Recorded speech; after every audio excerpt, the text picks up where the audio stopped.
Sehr gut. We're on mute. All right, beauty. All right. About 10 seconds we'll be going. The idea for all this really came from a dream. Yes. Oh shit, I've been live. Sorry about that. Good evening, everybody, and welcome to Nox Mente. Tonight's guest is Wehunt, or Wehunt. Von is a prolific writer and blogger in cyberspace. He lives in his own swinging retro and modern style space-age bachelor pad and has many friends and admirers along with his Labrador retriever.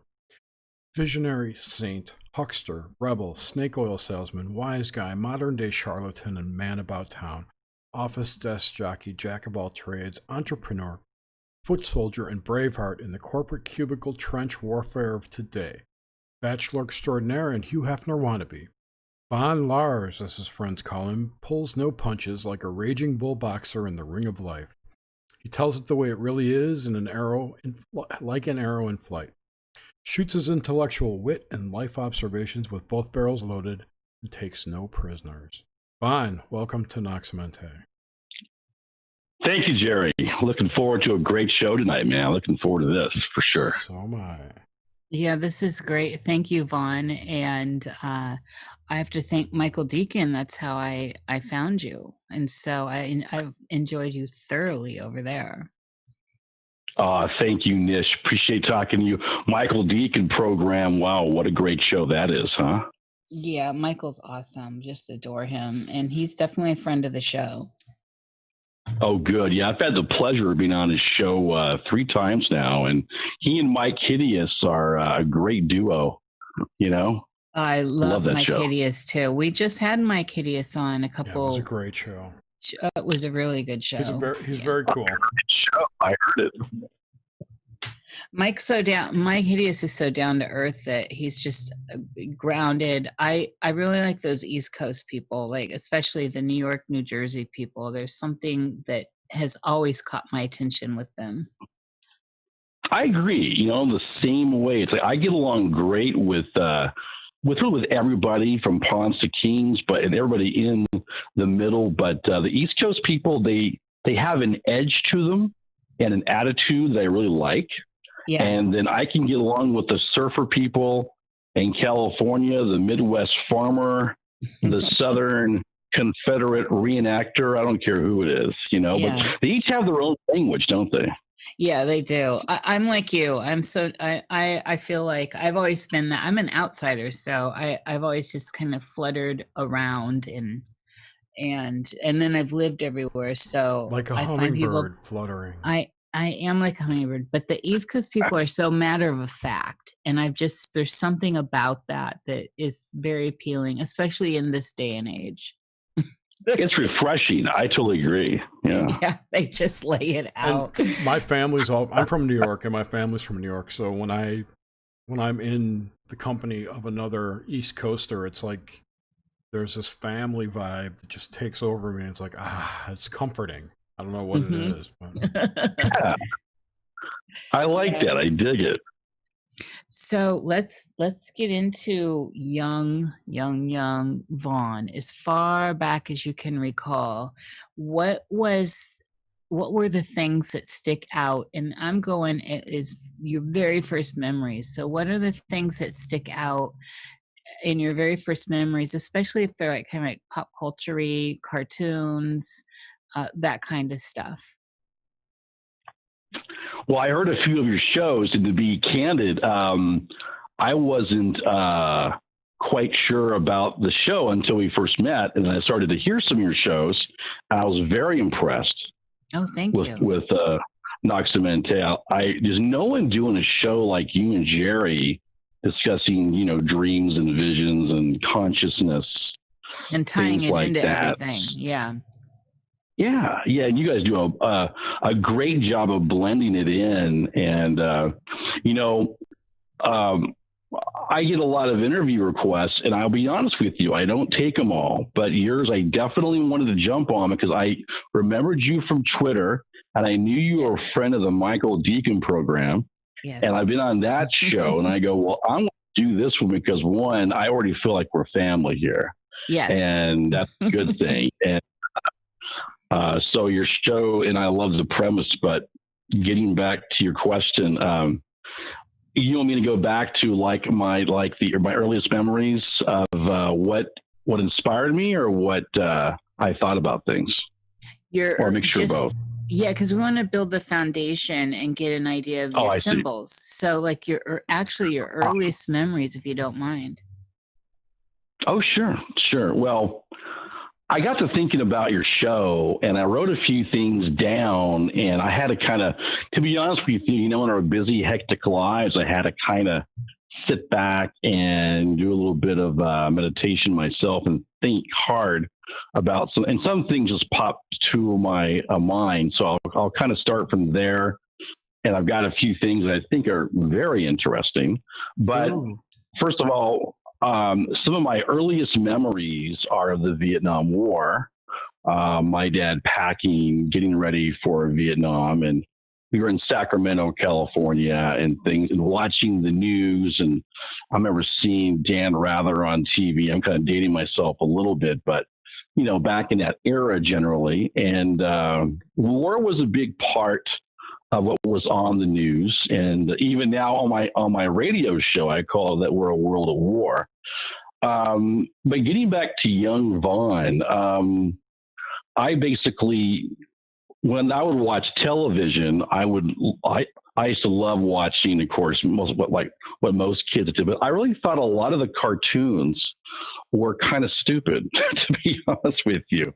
And so, although I love the cartoons as a kid, but I would only watch a little bit of that. But getting to pop culture for a second, I used to love the reruns of Dark Shadows and Count Barnabas, with his. Yes.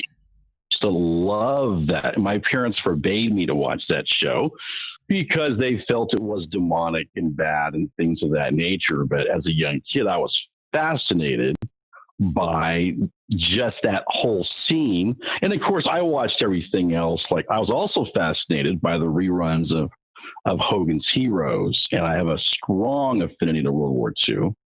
Of course, I loved Gilligan's Island and all the other great shows, so that was sort of that. My earliest, I did not have nightmares as a kid. I think it's trendy and glib for a lot of people to say, "Oh, I was, a crazy child, a terrible child, and I was born with all these crazy things."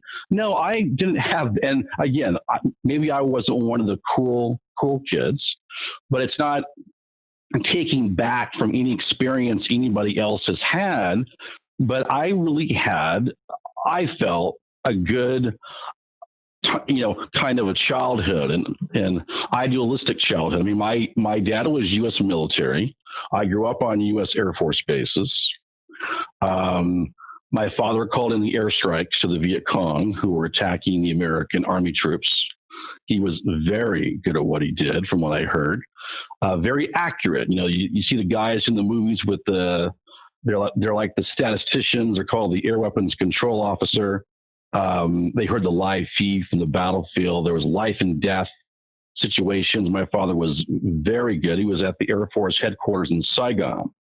So I'm one of those kids. We had a lot of interesting visitors as a boy, a lot of Air Force personnel, other people, possibly CIA, I'm not sure. But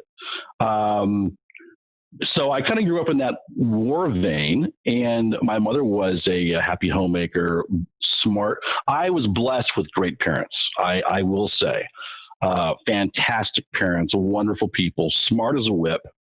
They're from the old world. They're from the old school. My parents married late. They were Depression era kids. They were, born. My mother was born. They were all during the Depression era, right? So I grew up with their knowledge in my DNA and then mine. And then I just remember having, pleasant dreams. But I will say this, I do believe in the mystical side of life. And I think Nish, you and Jerry delve into that. And I heard a lot of your shows and just been fascinated by other experiences people have had. But I had very nice dreams, but I do remember looking back that, well, I was visited by angels, to be just to come out and say it. Very interesting story. I was probably 5 years old. I was in Sacramento, California. We're on the Air Force Base. And I remember lying in bed, right? And I can remember just the most, as a kid, you're not really thinking clearly. And they always say that things come to children because you're open to everything, right? You're not quite a rebel yet in your teenage years, and you're not quite questioning everything. But I remember hearing the most beautiful voices I have ever heard in my life, even today. It was, I think it was a female, but it sounded angelic to me. And I don't even remember what they said. It was more like, I remember as a kid, I'm shaking my head left to right, going, what is this? Is the radio on? Is the TV on? And no, nothing was on. But I just got this message from the divine, if you will, that said that you're going to have a great life, and we're going to be watching over you. That's our job. That's our mission. And we did choose to accept it. Words to that extent. And I mean, as a kid, I'm not saying I'm a special person or anointed. I'm definitely not, and I'm far from a holy roller. But I remember hearing that voice. This is fascinating, Vaughn. Can I ask you a couple of questions in this? Sure. So you're 5 years old. Was this in a hypnagogic state? Were you in bed? What's the setting here? The setting is I'm in my bedroom on the Air Force Base there in our home. We're in base housing. And I'm laying in bed. And I remember it came to me early in the morning. And I remember looking at my Matchbox cars. Like how you first squint in you're like in that half asleep. And it wasn't sleep paralysis. It was just a voice I heard in my head. And it wasn't like I never heard anything like this before. And I've only told a few people this. It's like the first time I ever go in really public with this, to be honest with you. But I distinctly remember it. I remember going to my mother. Well, it's early morning hours, the first sun, to let you know. Early morning, probably 5, 6 o'clock in the morning. I wake up. I run in going, Mom, the angels, they spoke to me. They told me this. And my mother went, oh, really? And at first she was like, really? Or, how kids are moms, right? She was making pancakes, man. She was getting the coffee ready. My dad had his Air Force uniform on. He was an officer. He was reading the morning paper. He was getting ready to, it's time to get moving. But she just sat there and went, and said, well, they probably did, son. They probably did. And she goes, you should feel blessed. You got someone looking over you. And so I thought that was really cool, but I just wasn't sure. Like, you're a 5-year-old kid. What do you know, right? You're like, did this really happen? Then you start questioning yourself. And so I questioned it. I said, that probably didn't happen the way I thought it did. And I blew it off, to be honest with you. I mean, I thought about it, went about my my kindergarten and this and that. And I really didn't, how kids are. Not that you quickly discount, but if nobody really confirms it, it's so subjective, right? It's inside your brain. And it wasn't like I was asleep, and it wasn't a vision. It was a audio vision, if you will, an auditory thing. And I've always been auditory in the sense. I'm a very visual guy too. Don't get me wrong. Most men are. But I've always been interested in the intonations of people, the inflections of their voice. I pick up things very quickly. And that suits me very well for being like on the radio too. Yes. But then it basically it came to me about a year later. So now we're at another Air Force base. And it's late at night. And now this is like probably midnight or, 1 o'clock or like 11 o'clock at night.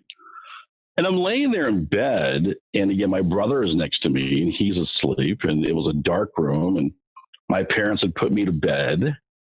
And all of a sudden, I hear this like Morse code, like that little beep, beep, beep kind of a noise in my head. Now, I know the TV, I could hear the TV. It wasn't that. My parents were watching the Johnny Carson show, right? I remember that or something like that back then. And then I heard this beeping thing. And then all of a sudden, I heard this, it said, Vaughn, we are the angels speaking. And they said, angels, this is your consciousness. This is your consciousness speaking, which I thought was very interesting. And I, as a young kid, maybe I'm 6 now, I'm going, what the hell is consciousness, right? Consciousness. I can barely even say it. But it says, these are the angels. And it was, again, beautiful voice, melodic, but it sounded like they were in unison, like Vaughn, these are the angels speaking.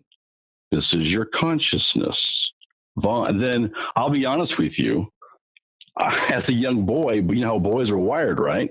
I had just seen a sexy commercial before I went to bed. And to get that out of my head, I thought of the pretty girl in that 1970s bikini, to be honest. And I was like, I got to get what I thought. Let's think, as a young boy, I'm thinking that hot chick in the iced tea commercial. Yeah, think of her. I love and then it's almost like women. Yes. That was a teenage decade completely. I thought, oh my God, this is great. And then I swear to God, it's almost like they telepathically knew I was trying to not ignore them, but kind of change the subject, which I'm famous for on the radio. Let's change gears again. It said, this time they were adamant, and it sounded like 2 or 3 people. It said, Vaughn, we are the angels. This is your consciousness. Almost like, listen to us. We're right here. Kind of like a director telling an actor, cut, action, Vaughn. We are the angels. This is your consciousness. We are the angels. It said angels. And I was like, wow, they mean business. Not that they were pissed or mad, but they were a little bit aggressive there or very assertive, put it that way, as as an angelic being. They wanted me to know, in my view, over the years, analyzing that. And again, it wasn't a vision. I wasn't asleep. I was wide awake. Whenever things happen to me, I'm completely fluid, like I am now. And as I analyze that, I think they wanted me to know that we're here.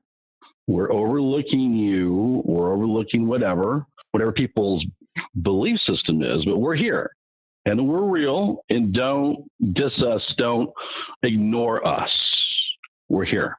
And that got my attention when they raised their voice, like a kid saying, hey, come here. Right? Or a coach saying, hey, run 2 more laps, kid. I mean, it was like, hey, we're here. So I was like, wow.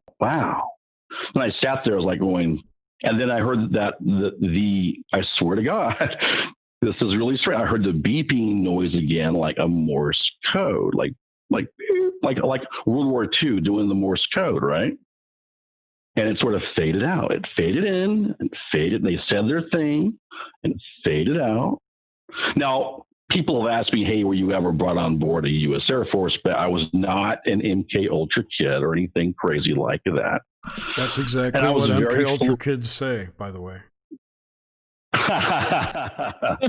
You're the true ones. But it was one of those things where it was very interesting. And I basically think that, again, there was no recording. There was nothing in the room. There was nobody else in the room. But I do remember pulling the covers over me and looking around the room going, okay, well, I'm raised Roman Catholic. I have been to Mass. I do know that there's a God. They told me there was one, and I do believe in that. And so I thought, wow, what the hell is going on here? So as a young kid, you're kind of, you don't take it as a grain of salt. You're kind of frightened. You're kind of like scared. But it never happened again. Only those 2 times did I hear that.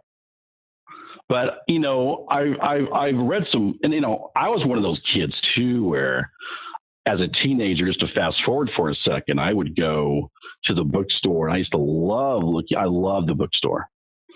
And I would go into 2 sections, war and the metaphysics section, the occult section. So I used to love reading about World War II. I had a strong affinity in all the wars. I thought, wow, look at all these damn wars these people have fought every 10, 20 years. So as a kid, you're fascinated by that. And then I would go into and I would read about astrology and numerology and also the solar system. The NASA section was always right next door, right? So I used to love looking at the planets and and as a kid, you're like, there's no way we took a photograph of that. It's 200 million miles away. There's no way. But I thought, is this an artist's rendering? As a young kid, I was a very independent thinker, right? So I questioned everything. And over time, I made my own conclusions about everything. But just getting back to that house, remember going in the backyard once, and we think that old house was haunted. But me and my brother were outside, with a bunch of kids. This is when America had its heyday, and everybody had 4 or 5 or 6 kids. Everybody. If you didn't, I told a buddy of mine, you were either the gay blade on the street, that one guy, or you were a Hollywood actor in Hollywood, or you were the super rich multimillionaire Hugh Hefner millionaire playboy. Right? But almost 95% of the country was married. Right? And so I thought, I want to be the Hugh Hefner guy. But I just remember all these. That's the most fun, right? And to be honest with you, I love real estate. So as a boy, they used to show these Hugh Hefner TV shows, like, we're live at the Playboy Mansion, and it's 1974. I was just going, I used to go, wow, look at that house. I still love his house to this day. That old English Tudor manor. I love that house. Yeah, it is a great house. And all the wood in there. And actually, most people don't even know this, but Hugh Hefner, he bought the house.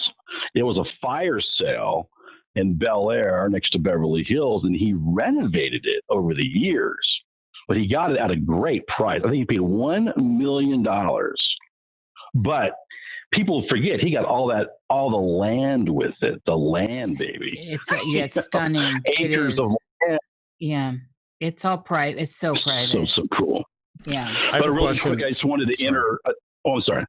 No, I just wanted to ask Go real ahead. quick. I was thinking about, I don't remember what it was, but I was thinking about Vietnam War, et cetera, back when you were a kid and when I was a kid.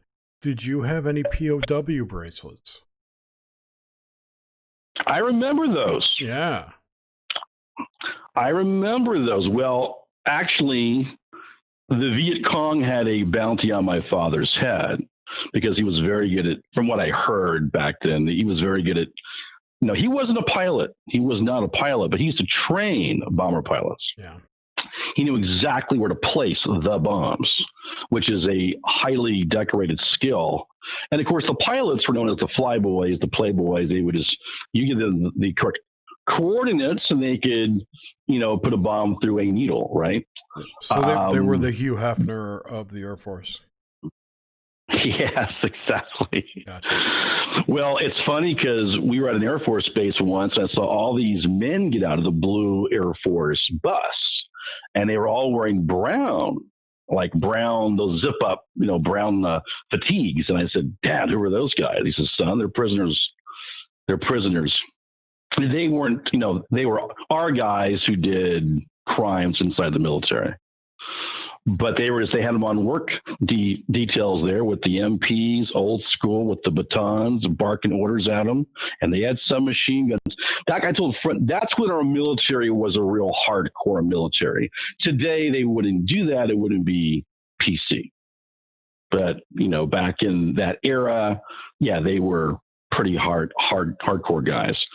But just briefly to juxtaposition back to the house. We're in the backyard, right? And there's all these kids out. It was one of those spooky, I guess, like a Halloween night, right? But I remember, man, all these bats, must have been 100 bats, came out of nowhere and descended down. And they were attacking all of us kids, like probably 10 or 12 of us. Like I remember them like flapping around my head. It's a weird feeling. Dude, but we all like Go ahead. Oh, we just like, screamed as kids. But I don't know, just strange things happened back in that time and space, I just remember. I was going to ask if any of those kids became vigilantes, just out of curiosity. Oh, they've been vigilant. It's a Batman joke. Never mind. Wouldn't surprise me. Well, there was a troublemaker kid on the block, and I can say his name. His name was Tommy George, like 2 first names. Really weird, right? But he was an older kid, like 13 or 14. And then I remember he was always effing with the younger kids. Always. Like he would take, just bad things. He would, nothing, but just violent, just pushing kids, shoving kids. Today that would be very, very tame, right? But I remember he was pushing my brother and me, or, just sort of like shoving you to the ground and things. My dad came to the guy's house. This is old school. He knocked on the door. He says, Mr. George come outside, and just raised hell with him and wanted to duke it out right there on the front lawn. That's how the men were back then. I stood back and said, sons, you stand back. This guy is, and his son was like shivering behind him. He goes, if I ever catch your son on my property, I'm going to shoot the son of a bitch. You got me? And he meant it. 45 caliber, and said, don't fuck around with Vietnam vets. And, my dad came back with PTSD a little bit anyway, and the least little thing set them off. And in their mind, you were effing Charlie. So it doesn't matter. And you pissed them off. You got them at the wrong time. Guns came out. The daggers came out. That's how quick he would respond. My dad's full-blooded German Kraut. Okay. Yeah. Full-blooded. Yeah. So they don't F around. And this guy was like, I can still see his face. He was just like, he shrunk like 3 feet. My dad meant it. So I don't care. I will kill you. And I will say this, we had no more problems from then on out. Where did you with that family. Where did you grow up? I didn't catch that. Well, we went from Air Force Base to Air Force Base. We were in Sacramento, in Anaheim, California, mainly, Nellis Air Force Base in Las Vegas, a few others. Do you have Florida. A place you consider home when you think back? Oh yeah, it'd be Anaheim or Sacramento, California, because I have relatives out there. My aunt was in Long Beach. My uncle was in Tustin, right by Anaheim. So we used to go to the Queen Mary for breakfast and brunch and visit my aunt. And I remember that's when California was the golden era. That's when it was just beautiful to be out there. You know? Did you ever see the Air Janet or the Janet Air, whatever it is, out to Area 51 off of Ellis? Great question. I can say this, that I know my dad did a lot of things up there, and he was part of, he told me later he was part of Operation Blue Book as an Air Force investigator. Cool. So he saw a lot of things in his career, and I think that's why he was stationed at Nellis, because Nellis Air Force Base is so close to Area 51. Yeah. Cool. And that's when that area was really ramping up. All right. You know, but I never saw anything as a kid. Now, my mother said she saw strange lights around Vegas when we used to live right off the strip, actually, and the hotel is still there. I actually go up it's right by the Stratosphere. And I remember going up there several times, and that little motel is still there. It's probably still making tons of money. But I remember those days. The Stratosphere has a crazy ass ride on the roof. Like Yes. it goes around in Oh a my circle God. and then it drops off the edge. I won't do it every time I don't I'm know why there. people would go No, on no. that thing. Whatever. It's just crazy. That's I've seen that, man. I can't remember the name of the guy who built the stratosphere, but he's like I don't know, like a third-rate Steve Wynn wannabe. I can't remember his name. Oh yes. Oh, I know. I can see him in my mind. He had the big brown hair. Yes. Oh, straight jack or something like that. Like an it's Eastern European. Polish. Yeah. I'll look it up. Polish. Yeah. I remember that guy. And he used to be on TV, actually. Yeah, I know. And he would say, "Come to the stratosphere and be a winner." And Bob Stupak. but he was a real Stupak. cheesy Vegas guy, man. But I really, really dug him. I thought he was cool because I thought, man, this guy's got it made. He can feed off everyone else's advertising. And he's got like a second, third-rate hotel, but it's a massive property. It's still there. Right. It's Bob Stupak was Just his name. Bob Stupak. Yeah, you're right. I said straight jack, but Stupak. Yeah, He died close. in 2009. Great guy. How many The old ones siblings? are all dying out. You know? I Yeah, know. the changing's it's definitely happening for sure. Well, a lot of Gen X is getting taken out probably because of various reasons, but there do seem to be a lot of people in their 40s and 50s checking out right now. With what? Well, with all kinds of stuff, but that's kind of more like an obelisk topic. But Mhm. I think with the weaponized everything that we're dealing with and getting rid of older generations so that this indoctrination that we're experiencing can push further. Mhm. You talk about these. Well, I am Generation X, so I can relate to that. Yeah. So, so just on a little bit more on your foundation. How many siblings? One brother, one sister. Okay, so 3 of you, which was actually small, right? Isn't that? Well, my mother, yes, and the average family back then was 4 or 5 kids. That was very normal. Some had like 8 or 9, but they were, way up there. But my mother actually had a 4th child, and it was a boy, but it was a miscarriage. Oh, that's too bad. So yeah, I would have had a second brother. So I know he's around me somewhere. Where are you in the lineup? Are you the oldest? No, I am often accused of that. I am the youngest. I am the anchorman family. You had it the easiest. Yeah, everyone thinks I'm the oldest because I'm normally the most outspoken. Now, my brother is a great guy. He's an engineer. My sister is the oldest. And then my brother, and then me. And then my sister was always like in marketing. My brother was always a engineer. And he has the quintessential engineer attitude and persona, which is serious, studious, but with a quirky ass sense of humor. Quirky. It's a typical, and I know engineers. When I meet them, I go, yeah. Analytical, logical, but goofy. They're the most goofiest people you'll ever meet. Yeah, my in a good brother way. went into that as well. I can't remember how far that went, but Yeah. so, and then also back just to wrap up the young Vaughn, so you said earlier no nightmares and all that. What was your general experience with the dream realm? What was, were you a dreamer? Do you recall dreaming? And then what was the landscape and architecture like within the dream? Ooh, that's a good one. Good, deep question. Well, I like your show because it goes deep into my consciousness. Balls deep, baby. I would deep, baby. That's right. Deep. Have it no other way.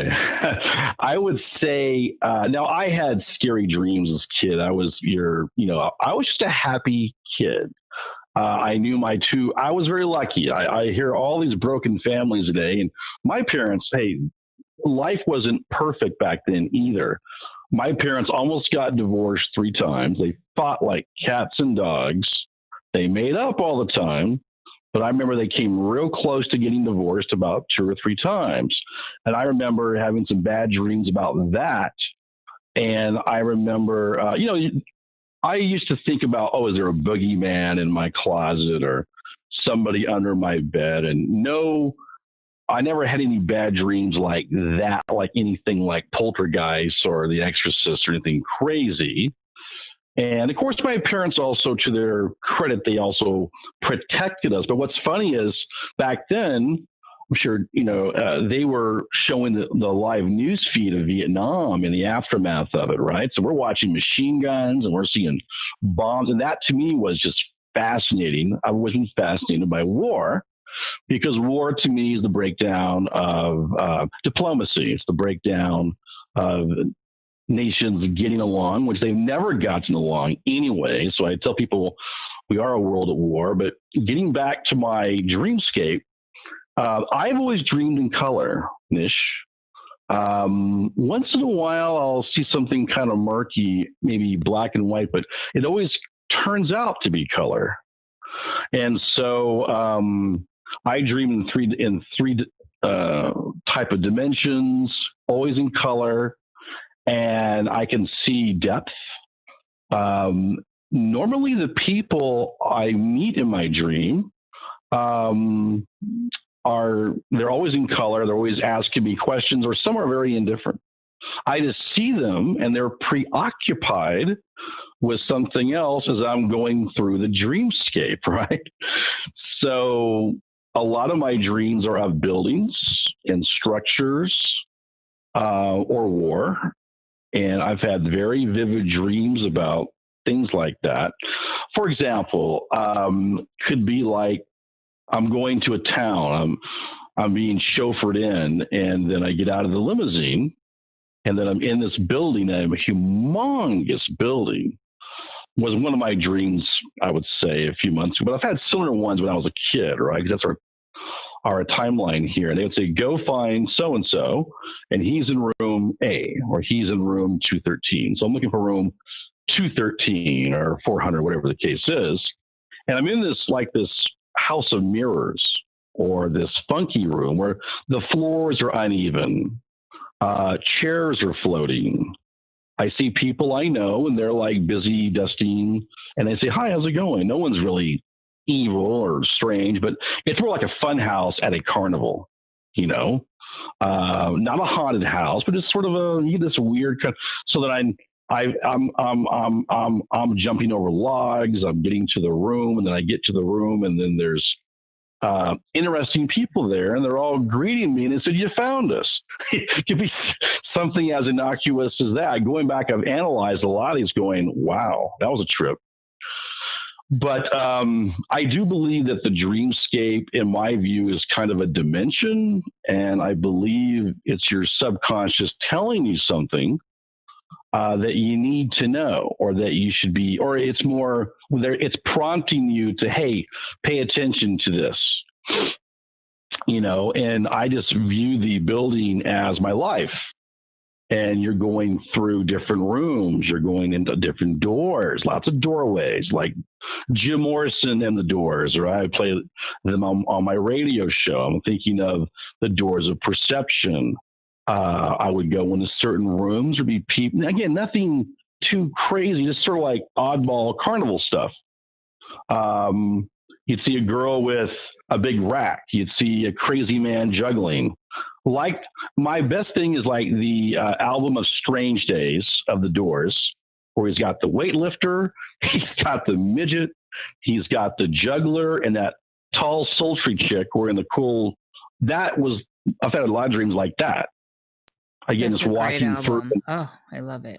Love that album. Yeah, as Strange Days. I played on the air many, because we are living in strange days now.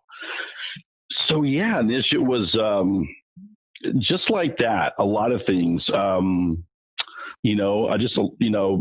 like that. Sports, yeah, a little bit about that. My favorite dreams are flying, not falling, but flying. How and Those are cool. In these dreams of flying, how have, especially, we can strip a timeline here. It doesn't doesn't really matter. But in flying, how do you fly within your dreams, and has that changed over the years? Great question again. Yes. When I was a young boy, I remember flying like a World War II fighter plane. Now, I might have picked it up watching a movie or something of that, but I definitely believe I was in World War II. I definitely believe in reincarnation. I definitely believe that because I used to watch these movies and go, I was there. I remember that. And my people say, what? And I was a little kid, and I never read I was like in first, second, third grade, and I was telling the teacher who attacked where at this venture, like we're talking about World War II. And he later came to me and said, I checked the history book, everything you said checked out. He told my parents, he goes, this is amazing. He goes, he knows more about this battle than I do, and I'm the freaking teacher. Weird things like that. But I remember that, and I remember the scariest flying dreams are when I am in a room or something with other people, or it could be outside, like you're that guy in Iron Man, right? And you have those lasers or those fireballs that come out from underneath your boots or your shoes, right? And you go up in the air, kind of like that. Where when I feel that rumbling, I'm in the dream, and I go, "Oh my God, I'm about to take off here. I'm about to fly. I'm about to go straight up, like 1,000 feet up in the air." And that's kind of scary because in the dream, I really am like flying over a neighborhood. I'm flying over, and then that's kind of a freaky one, but it feels, because it feels so out of control, because in your dream, you want to be safe and secure. But when I start to fly, I don't know who I'm going to see or what's going to happen. Everyone else is on the ground going, "Oh my God, check it out, bro." What? I remember people like in my dream going, "What the fuck? That guy's flying." It's like you're Superman. I probably watched a Superman movie, right? Or something. And I just but to me, it's like Iron Man, where you just take off like I am Iron Man. One of the most craziest but mystical, I thought, and this, again, people need to know this, I don't make anything up. I am Mr. Reality. To me, life is strange all by itself. I don't need to make anything up. People used to call me, "Oh, you're making that up on the show," or "I don't believe that." I go, Google it, check it out. Or go to my timeline on Twitter and read the article if you'd like. Do whatever you want to do. I don't care. I don't make things. Even as a boy, I would say this happened like in 8th grade or 9th grade. People say, "Oh, you made that up." I always used to get that because it was so outlandish. I just picked up on it, and they didn't. And it wasn't I was trying to put one over on them, or I was kind of an weird ego thing. I would just say, "Hey, this happened." They said, no way, bro. You're full of it, man. Bullshit. And I would say, "No, it's not BS. So I'm not one of those people. I want folks to know that if I tell you something, it's from my inner core, my subjective view." But the weirdest flying dreams that I had, I think when I was 17, in high school, there's a lot of angst, right? Yeah. We're going through a lot of things. And I admit, I was one of those kids too. I used to question everything. My parents were staunch Roman Catholics and German Italian descent, a little bit of French in there too. But we go to Mass, and I tell folks, I go, "Look, I can do anything I want to do. I'm an adult." But I used to tell folks that all Catholic Mass it's a reenactment of the Last Supper. This is my body, this is my wine. And again, I'm not a holy roller. That's wrong. But my point is that I used to like going to Mass for 3 reasons. One, I got to sit in the back row, which I thought was the cool part of the church. And thank God my parents were back row people. And not those weird families sit in the front row, right? Those were the weird, the wannabe. Look at us. We were like the cool. Like my dad would have taken out his pipe if he could have and smoked he's one of those guys I would see in the 60s, 70s, would always have the pipe out like Hugh Hefner. I love pipe tobacco. It does smell good. Oh, I used to love it. Yeah. Thank God. I remember my mother yelling at my dad, about this. There's smoke in the house. And I used to, that black cherry tobacco smells great. Oh, it's like ambrosia. Isn't it? Yeah. Yeah, it's ambrosia. Well, I couldn't stand cigarettes. Yeah, my dad used to smoke those. Yeah, it's an Air Force thing. All the men smoked Lucky Strikes. Get it? Lucky Strike? Yes. all fire. So my dad would have all his Air Force guys over at the house as a young boy talking about, he went there on 2 tours of duty, and they're all puffing out these, people smoked like chimneys, like madmen. Everybody had a pack of Lucky Strikes. Oh, and I thought, as a kid, I inhaled a lot of secondhand smoke. Yeah. Not by design, because I can't stand it, but I used to sit there because I was just dying to hear their stories. So I used to kind of hold my nose, sip on my milkshake or my Kool-Aid, and listen to all these cool, macho Air Force guys talk about Charlie and the hot Hispanic, the Vietnamese chicks when the wives were in there. Yes. Yes. All those crazy stories, And, but anyway, getting back to the mass thing I enjoyed the back rows. I could watch people. Mm-hmm. Mine could flow, because people forget the Catholic Mass it's a ritual. I like rituals. It's beautiful. And to me, it is beautiful. And I could sit back there and my mind could float, baby. Mm-hmm. I mean, I was listening to what the priest said, but that was my 1 hour. The thing that's really, that most people don't get, and forget about all the priests, nobody's for that crap, any kind of abuse. But the thing is, I always remind my Protestant friends that, pastors have their thing too, and so do rabbis and everybody else. But what I used to like about it was it forces you as a kid to just shut the F up. And because you're always busy, right? You're always talking, you're always maneuvering, you're always playing sports. But the one thing about it forced you to shut the F up for 1 hour, maybe an hour and a half. You couldn't fidget. You had to go through and it's a ritual. So you stand, you kneel, you did. And also we got to drink wine. Yes. So as a kid, you go, wow, nice gulp down that wine. I thought, oh man, that's a great point there. Though, Vaughn. It's the Italian in me. I used to look so forward to getting a big gulp of this great Sangria wine. Yes. And I always noticed. I'm sorry, go ahead. I had not put my mind on this before, Vaughn, and you just did something for me that's really fantastic.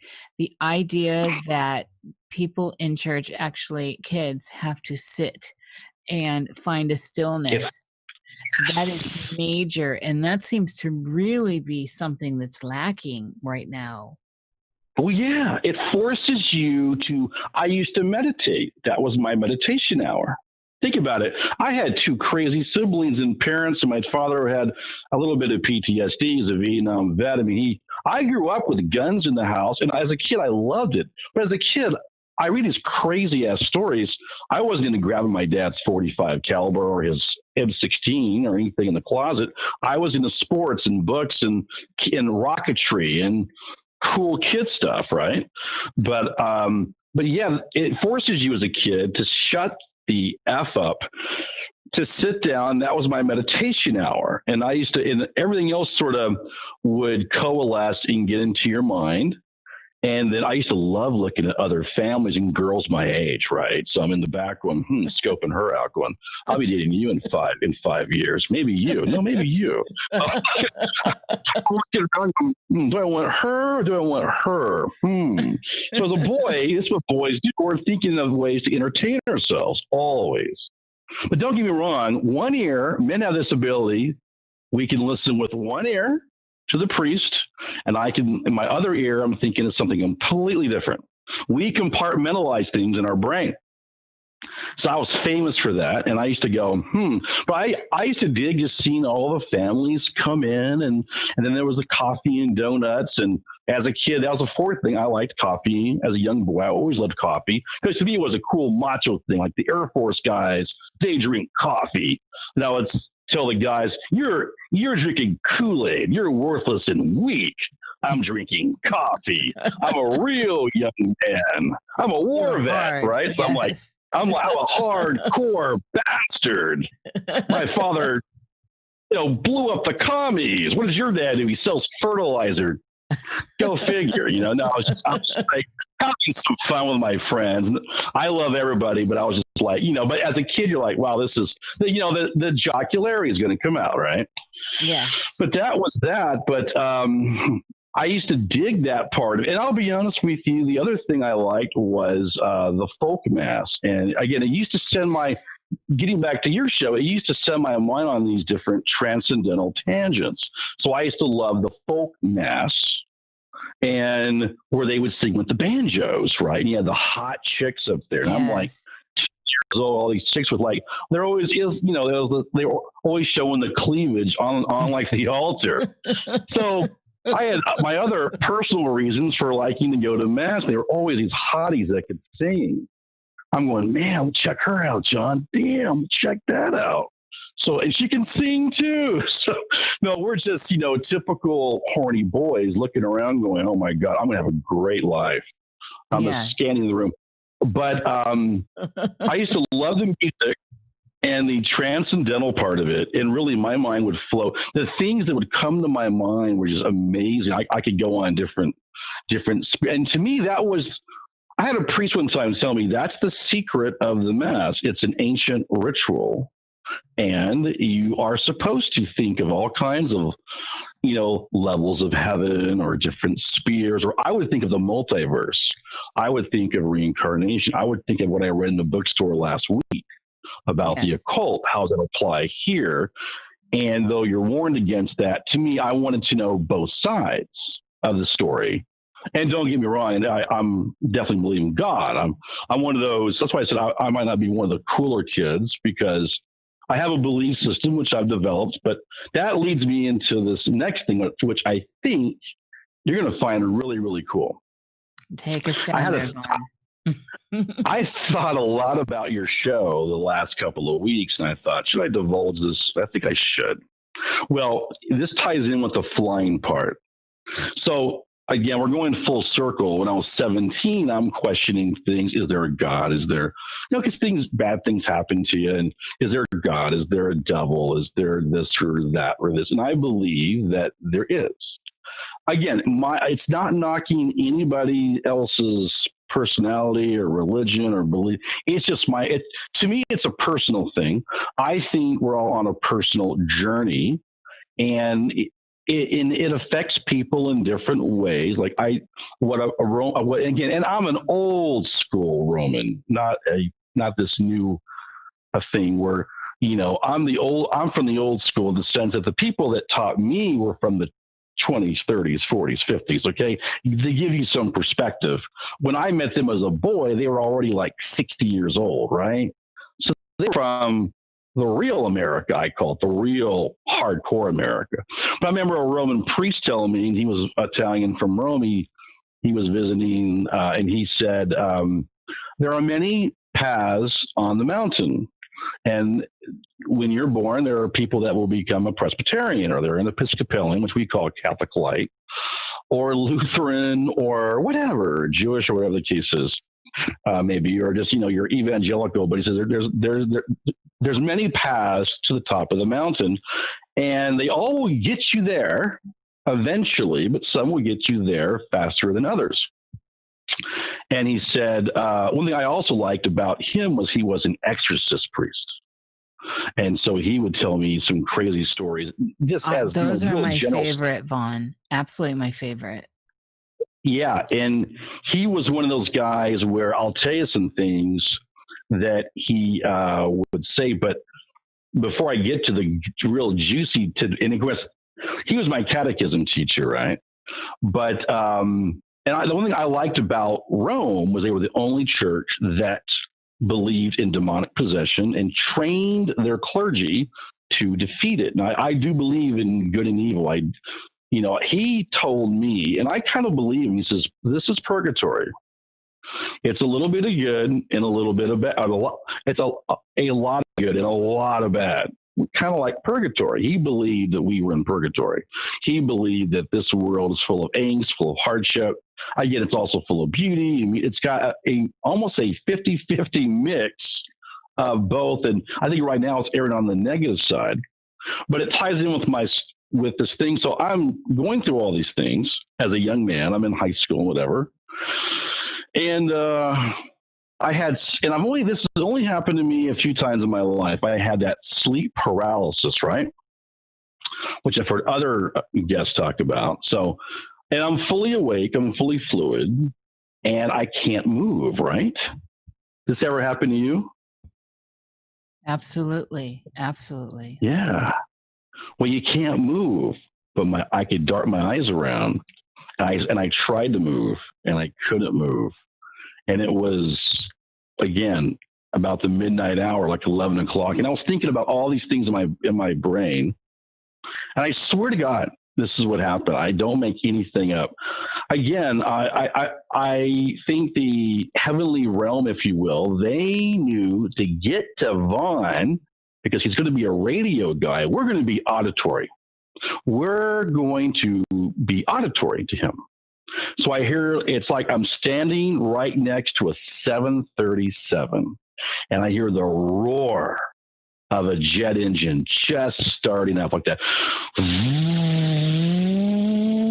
I'm hearing this like we're revving up, and it's not a vision. It is not, I am wide awake like I am now. I can remember it like it was yesterday. And I hear this roar of a jet engine. Like, my God, I thought, my God, am I at the frickin' airport? Am I dying? What's going on? I was frightened to death. I couldn't move. It was like, I called it angel or a spirit, whatever. A spirit just tapped me on the forehead, and I was paralyzed. Could not move. So I remember next was, then I saw a vision. And we're going through, and I think they wanted me to see something. We're going through the clouds, bright, beautiful. Reminds me of that Days Inn commercial, Come the Days Inn, the hotel, where it shows like the clouds and the sun is rising, and it's early morning, and I'm going through the clouds like at Mach 1, Mach 2. Now I'm seeing a vision, all in color. And the clouds are going past my eyes like, and I thought, it's a beautiful day. We were hauling ass, man, hauling ass through the clouds. Again, sunshine. And I thought, and we're going and going. I don't see anything but clouds and beautiful blue sky and the sunshine. Okay. And then it goes, woo, like the engines are coming back down, right? And woo, so then it's like we landed, vision fades, and I'm still paralyzed for a little while. About a minute later, it kind of snapped me out of it. But I was fully awake, and I went, what the hell was that? What in the effing hell was that? Didn't hear anything but the roar of a jet engine. Now, my dad was U.S. Air Force, but again, I don't think it had anything to do with that. I think I was questioning things a lot about, is God real? Is devil real? Is all these things, it's all a bunch of BS, or maybe my humanist teacher was right, and everything is just a dream, right? You always got one of those in high school or junior high or whatever. And again, they could be right too. But then I think it was they were saying, we're going to show him something that's going to blow his mind. And again, I discounted it. After we got that, I'm not too sure about that. Did that really happen? I don't know, Nish. I was like, you know what? I was like, I mean, don't get me wrong. I can remember like it was yesterday, but I thought, again, there was no TV on, nothing like that, no radio. I'm in my room again. But I thought, I'm not too sure about that. Well, because I discounted it, guess what? They came back, or it came back. So about 2 weeks later, I'm laying in bed again. And again, each time I thought this was interesting. I was going back. I was laying in bed Egyptian style, with your legs crossed, yes, and your arms crossed. Now, it wasn't astral projection where I'm flying out of my body. Nothing. I was not looking down. I was in my body because I think they wanted me to know this is a real experience. You're going to be in your body, and we're going to blow your mind, kid. Which they did. Blew my. I thought, So it happened to me again. Fast forward. I'm laying in bed again. About the same time, I thought, oh God, not again. I can't effing move. Now that's how you talk when you're in high school, right? Or even now. I can't move. And again, I hear these jet engines, this like I'm standing on the tarmac at Phoenix Sky Harbor Airport, right next to a 737. That real loud thing. Or when you're in the plane, you're about to like take off. That sound, exact sound. So once again, the same thing happens. I see a vision. It's in color, beautiful day, beautiful sunshine, and I'm going through the clouds again. It's like each time I'm on the tip of the nose of the plane, strapped in, and we're going it feels like Mach 1 or Mach 2. We're hurtling through the clouds, hauling ass. Well, this time was a little bit different. I once again, I tell folks, my disclaimer is I've sinned a lot of my life, like most people. I don't consider, I'm not a saint. I'm far from that. Trust me. But I looked over and my mind said, look to your left while I'm in the vision, right? So I looked to my left. I swear to God, I saw the old man. The old man. Oh, wow. Not Jesus, but the effing man. Pardon my French or my American. I saw the old man God, the architect. Oh, yes. And I looked over at him, and I'm getting chills now just thinking about it. I looked over to my left, and how you can move your eyes in your mind. He's holding my hand, and this time they show me something that really blew me away. He looks exactly. Now, I was always told by the Roman priest that Michelangelo had visions of God. Well, what Michelangelo drew is exactly how he looks. Exactly to a T. And when I see that picture of the old man wasn't a saint, or I met the old man. And I remember looking over at him, and he's wearing the burgundy robe, the long flowing beard, all white, like Moses, right? He has his left arm outstretched. He's holding my hand. And we're both flying a Mach 2, baby. And we're hauling ass. And he looked over at me, gave me a look, just a kind of an indifferent look.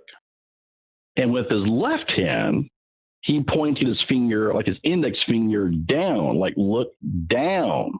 Well, I'm looking at him, and then I look down. If my mechanics are right, the physics of it, and I swear to God, I saw millions of people all walking up this mountain or hill, all wearing white togas. Wow. All wearing, like, they were talking, they were happy, they were commiserating, they were like telling jokes, some had the walking staffs, and we're going about treetop level over them, like a jet. And I remember seeing just a multitude of people, all wearing white, all white. I can make out some had brown hair, some had, I think they were dead, and they were old souls.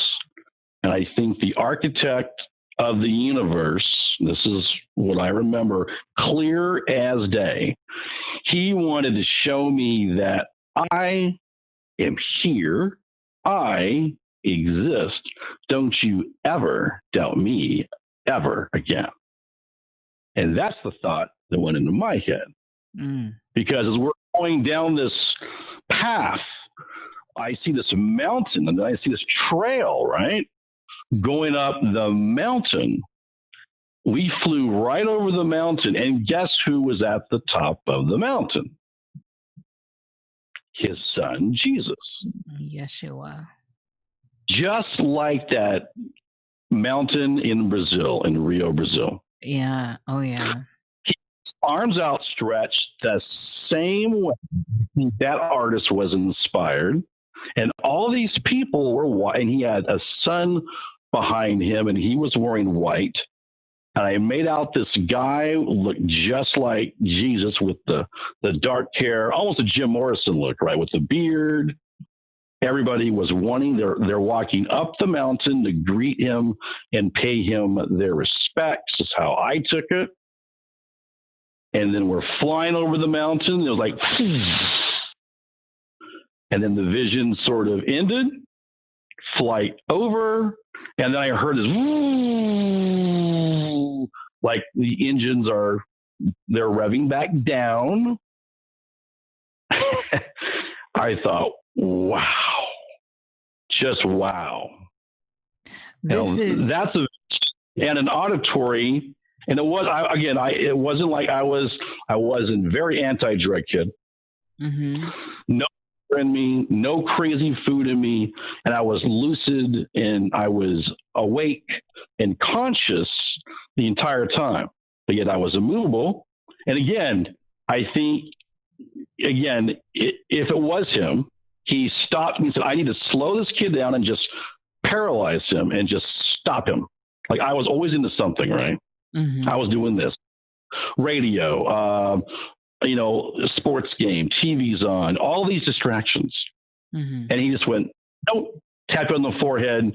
You're paralyzed. You're going nowhere. Now I'll show you my show. Here's my radio and TV show for you, kid. Blew me away. Vaughn, this is remarkable. And I want to interject here, and I have a question in here, but I want to add something as well. What I want to add is when I have what I call downloads, or possibly some people I think consider those remote views and stuff. You've described and so this ties into my question as well. You've described exactly how I experience them with the wind up and the set down, auditory, intense, like I'm in a plane getting ready to go. And after I come back, it lingers for a while in my head. It's just like stereo, intense resonance and stuff, like coming back. And it never ceases to amaze me still to this day. And I'm wondering, wow. I know that some people out there in the dream world, and there are a lot of different schools of thought, and this is what's so fascinating about this is some people may claim there's science, and there certainly is neuroscience here. However, for me, nothing is set in stone. But one thing is thought of, some people think of these are, this is an OBE, when you go into the state of high vibration and then you leave, and the paralysis is part of it. What are your thoughts on that? Do you think you could have been OBE? Run that past me again. Do you think you could have been like out of it? Out of body. An out-of-body experience. Yes. To me, it was, the way I would describe it, it was definitely an out-of-body experience in that sense. But in most out-of-body experiences, people are looking back on their body. I always hear that. This is a case where I didn't really feel that I left my body spiritually, is how I put it. Because I was questioning a lot about life. Like, why am I here? All those existential issues. What is the purpose of life? Why am I here? What are we doing? Is there a God? You're as a high schooler, you're thinking about that, but I don't think it was like it was me laying in bed the entire time. A little bit different. I'm conscious the entire time. I am paralyzed, but yet my eyes were open. I hear an auditory engine, And then Yes. the next thing I know, in my eyes or my vision in front of me, I am literally, that's when it could have been out of body. I'm at the nose of a 747 going through the clouds. Yes. That's Bright my sunny day. experience. Yeah. That's Okay. that's what I actually wrote. Oh my God, here. I wrote that in my notes. Oh my God, because that is exactly how I've experienced what I call these downloads of information. And I'll tell you, every single one of them has been completely 100% accurate. And so, and that's how they start and end. And it's remarkable. Absolutely a remarkable experience. It's so in the auditory though, I can never give people the idea of how in your head it is and how it takes a minute to come back from it because it's echoing in your head. It's so visceral. Oh yeah, and it's like standing for me at Phoenix Sky Harbor Airport. You're standing on the tarmac with your bag. Say you're about to, to get into a plane, old school style, where you go up the ramp, or the ladder. But it's like you're right by the engine. You hear that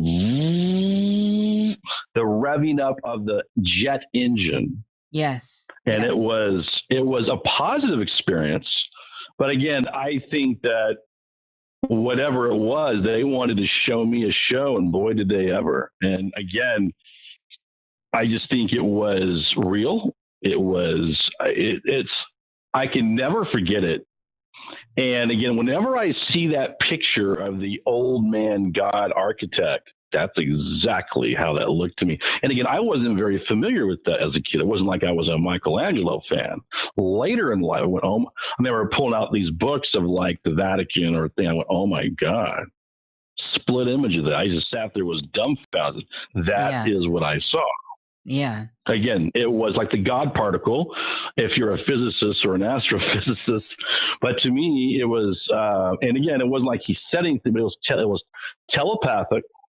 And his finger said, look down. I want to show you something. Yes. And that's when I looked down, and man, was that wild. It's never happened again.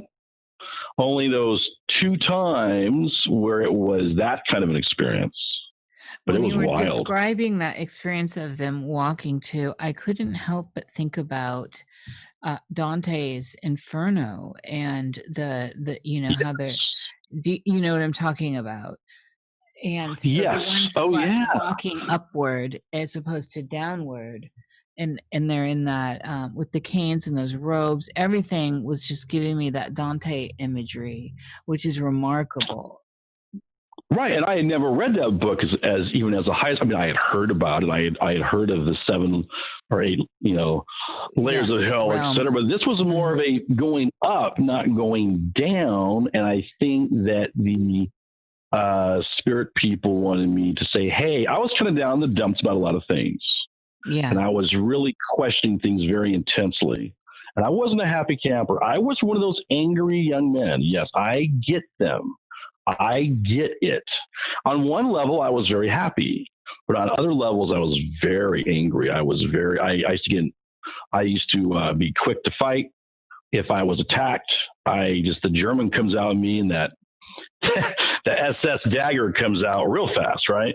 So I wasn't a pushover. I grew up with a lot of people that were always trying to F with me or bully me. And so I learned really quick. To this day, I'm very quick on the draw. Quick draw McGraw.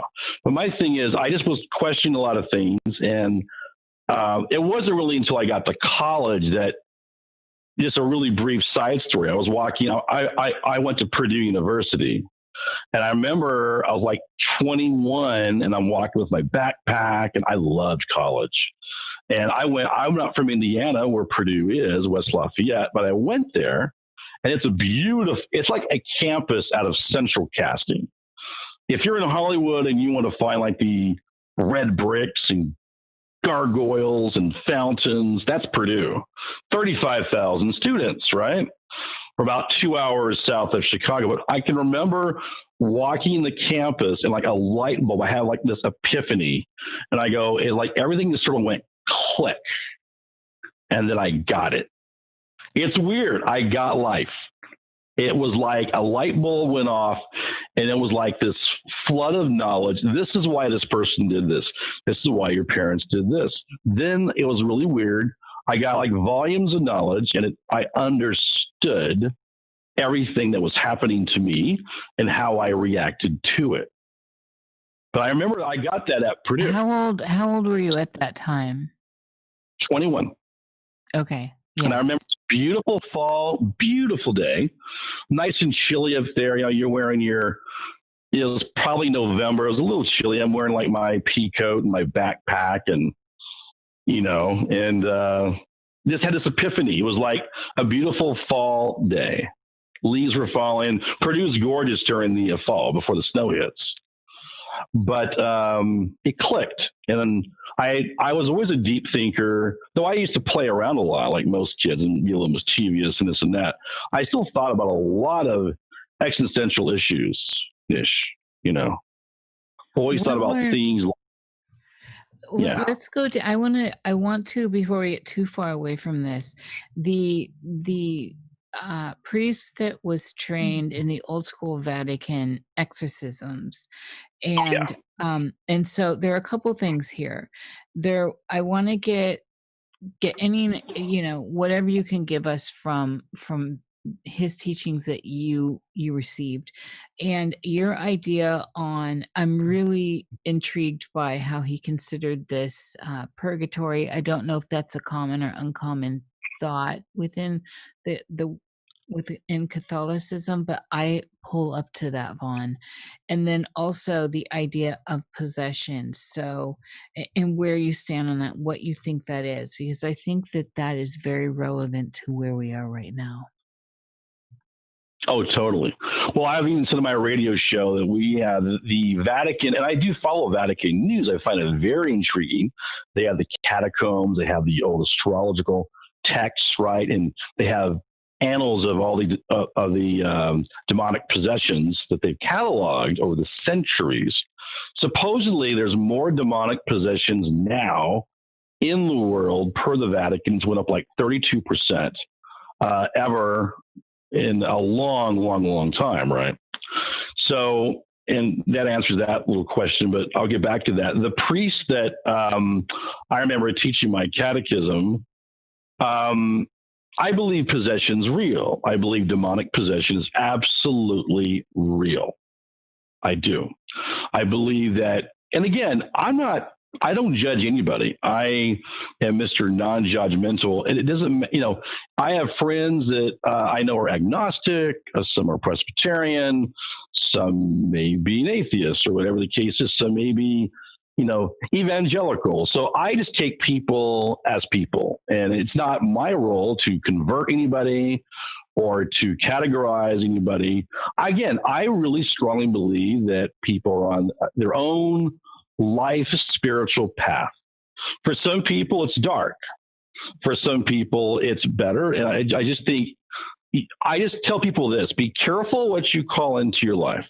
Be careful what you're seeking. It's like the old saying, if be careful what you wish for, because you might just get it.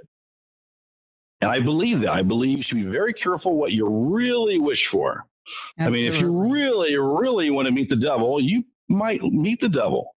Or what you're really unconsciously pulling in, that's where it really gets thick. Yeah, absolutely. I think people are bored. I get it. Their politics is crazy, chaos and riots. And maybe they used to have a great job 20, 30 years ago, and the money's tight. And I think they're just I think they're bored and they want to get entertained. And they also want to delve into some things that they maybe haven't delved into. Again, I believe explore all you want, but just, be a little careful in the sense of what you're invoking, what you're calling. Now, again, everyone's different. Everyone does their own thing. But getting back to the priest for a minute here, I can remember him telling us that demonic possession, and again, he was from the old school, that demonic possession was real. He remember seeing people that could climb the walls. He did many of these in Rome and many in the States. And he said that one time levitation is very, very common. Or they would talk in tongues or languages that and he would tap them on the forehead, and they would scream and yell, and they would shut up, and they'd come in and out of it. But again, like he would say, these demons are very deceptive. They want you to think they're gone when they're not gone. And so that's, again, they have that ancient Roman text. That's the one thing I do believe I believe it works, because I believe history proves that a lot of these things, people can get possessed. And again, he said, I'm not looking for more work to do. I've been doing these for 50 years. I don't go seek people out. I'm not trying. And most of these people you never hear about, they're not publicity hounds. Most of them do not ever write a book or go on a radio show. They're like the silent soldiers of Christ, if you will, if you could say that. I mean, in their own way, they view themselves as a soldier in a spiritual war. Again, it's not about the Roman Catholic faith or anything like that. He believed he was a soldier in a bigger spiritual war. Is how and I agree with that. He said, I am a soldier in a different way. I don't carry an M16, but I battle the demons that can hold down our army or our nation or our neighborhood. And he believed they were very real. And they do get into, I mean, look at our government today. I mean, is our government possessed? Is the world's governments, I mean, with a satanic new world order and all these weird things that we're hearing about? I mean, even a layman could sit back and go, yeah, this new world order thing, the UN and all these crazy George Soros are evil people, evil organizations, and they don't want us to be happy at all. They want to F over humanity, you know? So he just used to talk about some general things about people levitating and people yelling at him, and he always combated it, you know? And he said whenever he took out the holy water and the cross, they can't. It's like he said a demon's in 5,000 degrees of Fahrenheit because they're already in hell. It's like he turns the heat up, is the way he put it. He goes, so that if they think they're hot now, just wait till I'm done with them. But he was hardcore, man. But he naturally didn't want to scare the kids. So he didn't talk too much in class about that. But I asked him, because I was very inquisitive after class. I wanted to know, as a young man, as a young boy, is this real? Is this, now I never went to Catholic school and never wanted to go. I wanted to go to public, the cool school, right? With the cool kids, right? I wanted to wear the concert T-shirts and the Levi's and the sneakers. But I used to go to him about once every Sunday for catechism, which I just found his stories. It's like watching the Exorcist movie over and over again.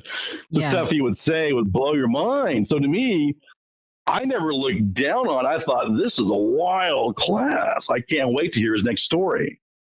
So I was blessed with an inquisitive mind.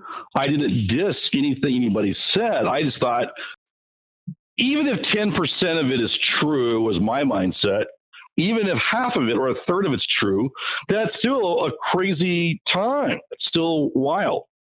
And and then he said he had things thrown at him. They would they'd pick up chairs and then fly across the room at 70 miles per hour.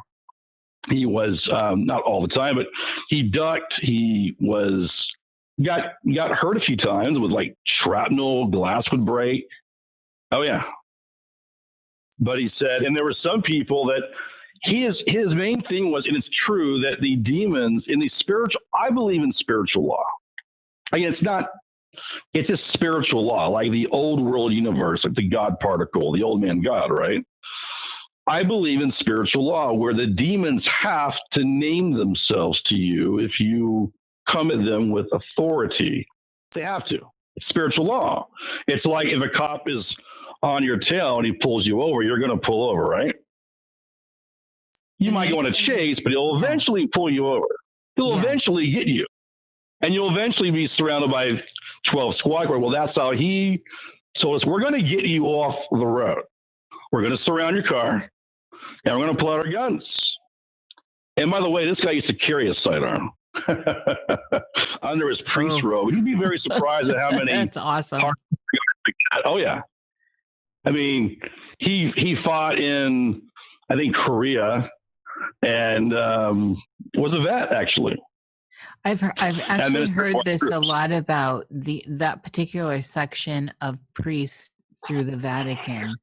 That they're a lot of times, especially when they were younger, they're very dangerous men because they had been picked from military or yes, just trained to deal with stuff physically.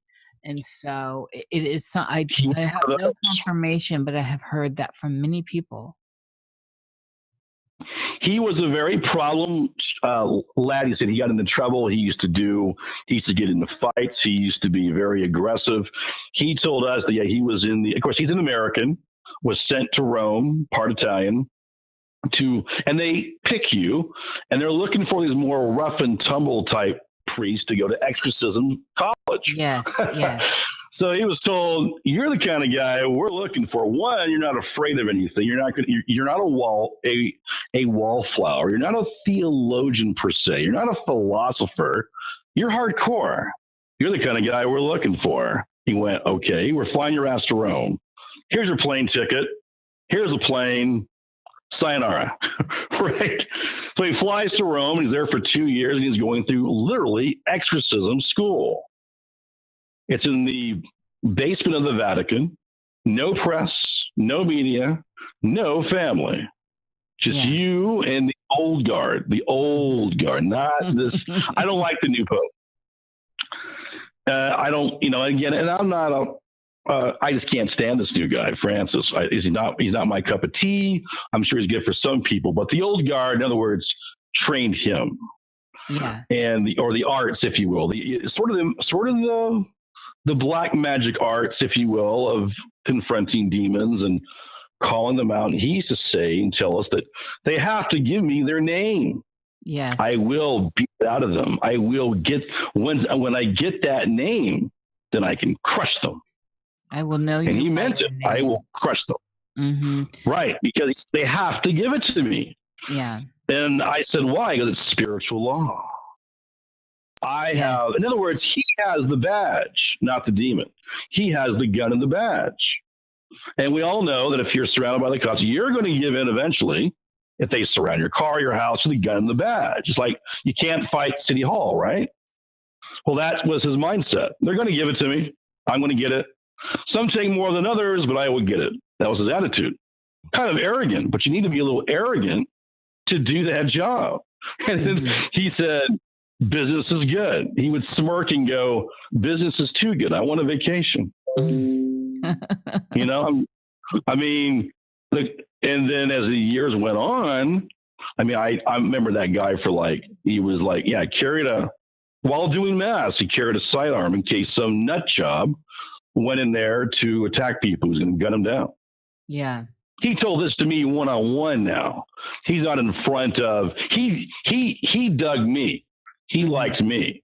And he knew that what he told me, I would, pretty much have held for 30, 40 years until now. So I don't divulge secrets that easily, and he's gone now anyway, but I thought you'd be surprised. Some of these people of any walk of faith. But again, I just thought, man, this is like I told you this is like the Exorcist, the Godfather, and the Poltergeist in a World War II movie, all wrapped into one. So as a boy, like, wow. You don't believe half of it. You're going, wow. You're just going, wow, this is wild stuff. So I was one of those kids where a lot of kids were into and that's that again, it's not just, everyone's different, right? So I had friends that would, watch Scooby-Doo, and I watched Scooby-Doo too, but I used to always gravitate towards those new shows like, Stonehenge or Devil Possession or the SS, World War II, the occult, Hitler. Yes. I used to love those kinds of real world stories D-Day invasion, or it could be, Or the Leonard OSS. Nimoy series. What was that series from Leonard Nimoy? Oh, In search of. In Search of. Yes. Oh God, I love that. Love those shows. Yes. And that today is my favorite kind of television, because to me, I love a good mystery. And I think that's what America is lacking. They want everything, push button society, and there's no allure. There's no mystery. You don't always get the answer on the first try. Right. And we lost a lot of that. Like, I'll tell you a great line of books when I was a kid. I used to love Alfred Hitchcock and the Three Investigators. I own the entire collection today, hardback cover. Ooh. I used to love those books because it was Jupiter Jones and the Three Investigators. It was these guys my age who lived on the beach in California in the books solving crime. And it was well written. I was mesmerized by those kinds of books. A good mystery book. Now, I'm a Leo with a Scorpio rising. So, which makes sense to me because I can read. I know a little bit about astrology, though I'm not an astrologer. I used to read a ton of these books. That Scorpio is my ascendant, and they say that's the face you put forth to the public. That's how people Leo see is my base sign. Oh, you're right. So I'm still a lion, but I read I read the Scorpio thing, and I said that's passionate, investigative, love a good mystery, love to delve into things. Plutonian, And the dark side, the arts, the dark arts, understanding them. Yeah. Understanding them so I can combat them. Not that I want to join them. I wanted to learn about them so I knew about these things. I was learning about life 101. Like when I go through life, I need to know about the light side, the positives, and also the dark side. I need to know. It's kind of like Luke Skywalker. I need to know both to do my thing and to navigate the way I would look at it, this crazy life and this crazy river I'm on, Yes. So I don't want to be blindsided by anything. That's why I wanted to know about it. I feel it's important too that one should get their eyes, hands, ears, nose into as many different avenues as possible, and think about the position of other people. This is a military mindset too. Think about what you consider the enemy and step into their purview and think about how they think. Look at what they believe in to understand them, to understand the next move. It's like chess. And it's an important way to navigate, for me at least, and it keeps me growing. If I find myself with a real distaste of something, I want to know why, and I look further. And oftentimes I'm not surprised, sadly, at this particular junction. However, I want to get your take on, do you think that this experience we're having, that we're calling life, this here and now, that is absolutely wild, surreal, and if you weren't questioning what's going on before, hopefully you are now. Do you think it's possible this is like a purgatory, or we're navigating the afterlife in some way? You have fantastic questions, Nish. I believe this. I believe that I call myself, I am Mr. Reality. I believe we are in a physical place. I don't believe that this is make-believe. I don't believe we're in a dream world. Now, don't get me wrong. It's very glib and trendy I have friends of mine that go, oh, no, man, it's all a dream, bro. Maybe it is, but I believe this is a physical world. I believe we're in a physical, real world. Having said that, I don't believe we're sleeping somewhere with tubes coming out of my head, a million miles away, and I'm dreaming this right now. The Matrix, yeah. I do believe it's a real world, but I go deeper this way. I think that this definitely can be a world of the Matrix, but I believe this is a spiritual world, a spiritual war. I believe this is a form or a layer or a level, if you will, level is the way to put it, of a purgatory. I believe that, to me, it makes sense, because to me, you've got heaven is super great, hell's super bad. There's nothing in the middle, right? Which is why the theologians said there needs to be something in the middle of a spiritual place. I believe that we chose to come here. I believe, in a sense, that we're all on a different path. And again, you could be anything. And I really live by the golden rule, put it that way. So I try to treat other people the way I would like myself to be treated. Keep it real simple in this life. I believe that there is a heaven. I believe there is a hell. I believe this is probably purgatory. I believe that it's a spiritual path. We're on a spiritual journey. Some people, and we're all given a different deck of cards. We're all different. We're all given a different hand, if you will, a different poker hand. And some people may grow up with one parent. Some people may grow up with an abusive brother or sister or a teacher or whatever. I think whatever we do, I don't think those things are always good. I don't think they always make you a better person, quote unquote. But I do believe if they happen to you, it's like a cross, quote unquote, that you have to bear. Kind of like the cross of Jesus, if you will. Again, I'm not trying to get overly religious on that, but to me, that's the best phraseology I can think of. Everyone's got a cross to bear in this life, and it's your job to navigate it, acknowledge what it is, and kind of work through it. Nobody, I don't care who you are, is given a perfect life, a perfect set of parents. We don't pick our parents, at least consciously, or our siblings, or where you're born. A lot of things happen that are already predetermined. So I believe in free reign and us being a free spirit. But when you're born, a lot of things are just like you're born into this world, and that's it. You got your parents already done, your brother, your sister, the house you're in. A lot of things are pre-planned. What you do with that, to me, is what separates the men from the boys. Because my dad had a great phraseology and a great slogan, and this is true, because he said, son, we had dirt poor people, being dirt poor in this country in the 1930s during the Depression. I grew up with them, but they were at least clean. Every poor family had one, clean shirt and trousers for church or whatever they went to, and they did not kill each other.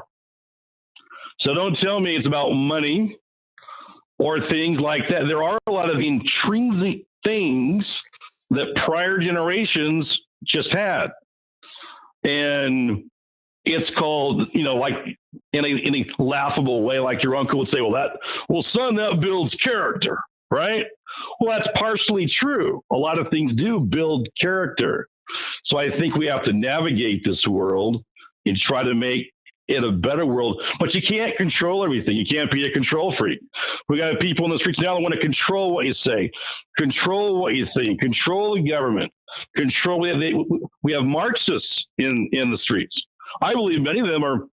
I've seen them rant and yell and scream. They do look like a demonically possessed person. And I know many have been interviewed before, and they don't believe in anything. Again, you don't have to believe in anything. I'm just saying that if you don't, there's an old saying too, if you don't stand for something, you're going to fall for anything, right? You're going to fall for anything any charlatan says down the road. So be aware of that if you don't believe in anything. It's very trendy now to say, I don't believe in anything. I'm super cool. I'm above it all. I'm smoking my cigar or my cigarette, or I'm drinking my shot of whiskey. I'm cool, baby. I don't need anything or anyone, which is, hey, I get it. I am the most independent person on many, many levels. I'm a very independent thinker. I critically think about things. I challenge a lot of things people say, because a lot of people don't even know what you believe, which is fine. Again, we're on a path. Everyone, let's say you and I, that the mission was to go from Phoenix to Seattle, let's say. Okay, some of us might be in Oregon by now, right? Almost there. Some of us, 30 years later, are still stuck on the Las Vegas Strip. You know what I mean? They're still playing slot machines. Or some might have never left the driveway.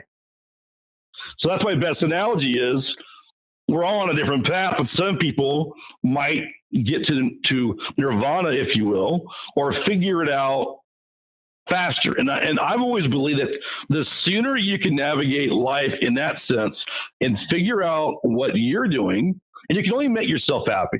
You got to love yourself at the end of the day. If you don't love yourself, you can't love your pet, you can't love your family or your neighbor. You gotta be cool with you. And again, everyone's different. So my thing is that, you know, I can't control the world from my radio studio. But what I can do is I can bring up a lot of things that people haven't thought about before and challenge a lot of their misconceptions. And again, it's not about preaching or converting I don't care what people personally believe. Again, I met people that, and it's not about, and again, I haven't been to church in 3 months. So it's not about church or anything like that either. It's just being about you. Because I think when we all die, when you go out to the pearly gates or wherever you're going to, you know, like a Hollywood movie, I think that what I said in my book, The Bachelor's Guide to the Galaxy, and I wrote a book several years ago, I'm doing the sequel now, but I said that your life is like a movie. And when you die, you want to have a good movie, right? Hopefully you want a sequel and you want to come back again as a reincarnated soul. But I want to have a good movie. And I think God is going to say, did you have a good movie? Let's see the film. Let's play it. Because all these people that go on a near-death experience always say, they played my movie or my life back to me, right? They all say that, the life review. So I want to have my goal, in a funny sense, is to make a really good movie. And that means have fun, learn and grow, and on all different levels. But when I die, hopefully, and I would live forever if I could, only because I think the things that you're going to see are going to blow your freaking mind. You know, the Jetsons, the future of America even.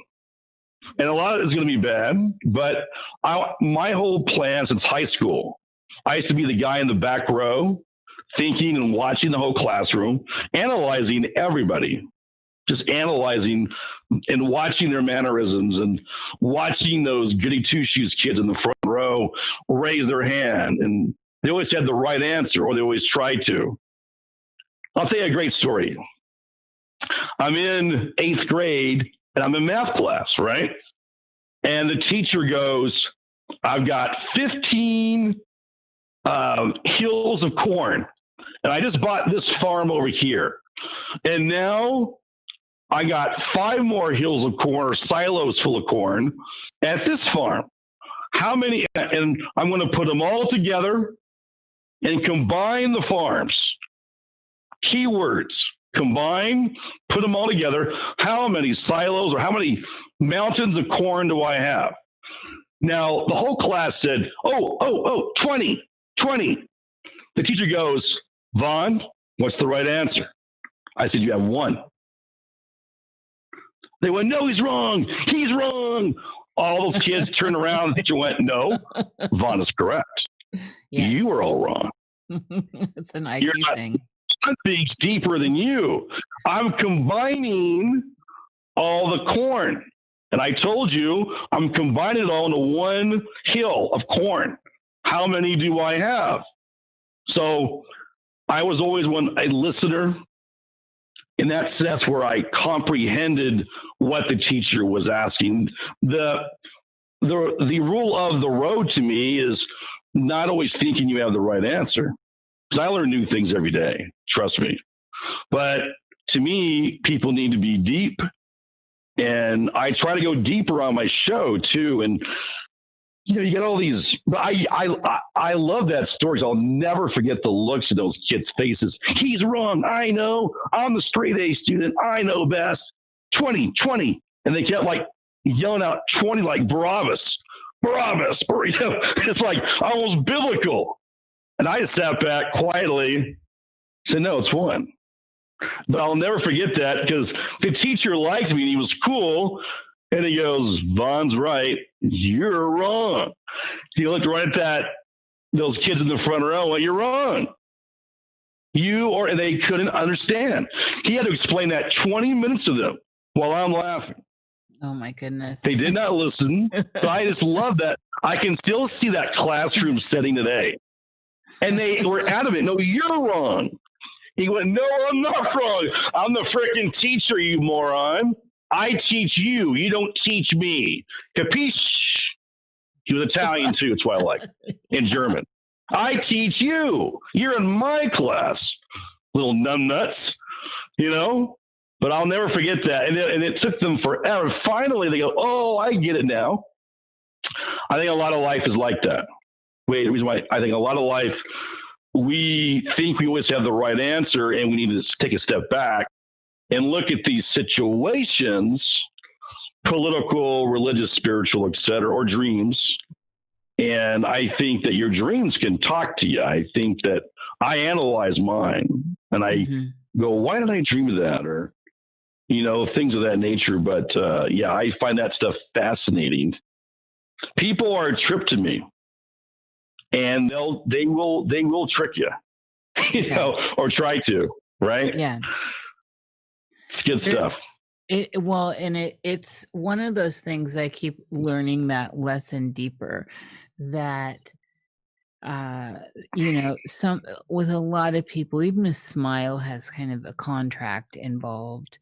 And the deeper into my life I get, the more I'm very connected to a lot of people, and I enjoy those connections. But the more I've always been solitary anyway, loner wolf, essentially.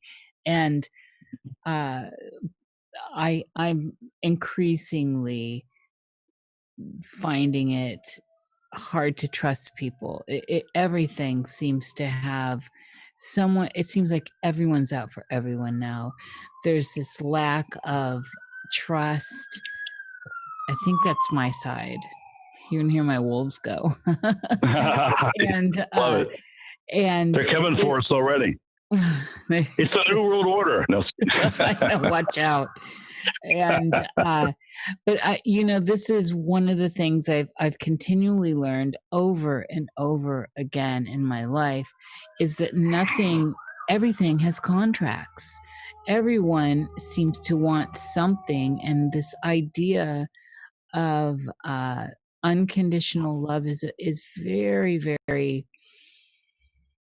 I don't know. It's almost like in the realm of Arthur. You get it with animals, but when we're talking Homo sapiens sapiens, and yet I remain flexible and open, and yet it's this logic you're talking about with that math teacher lesson. That's a very important lesson.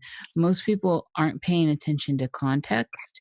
Most people are not paying attention to everything within a sentence. Every word has a meaning, and it's playing on the next one, and there's a structure here. So especially when we're looking at something like mathematics, which I think really is an underlying net of this reality, especially when we take it to like the sacred geometry of everything, and fractals and Mandelbrot and the natural golden rule and all this stuff that we see is underlying, that Michelangelo, to wind that back on, inherently knew and was weaving into his work, all his works.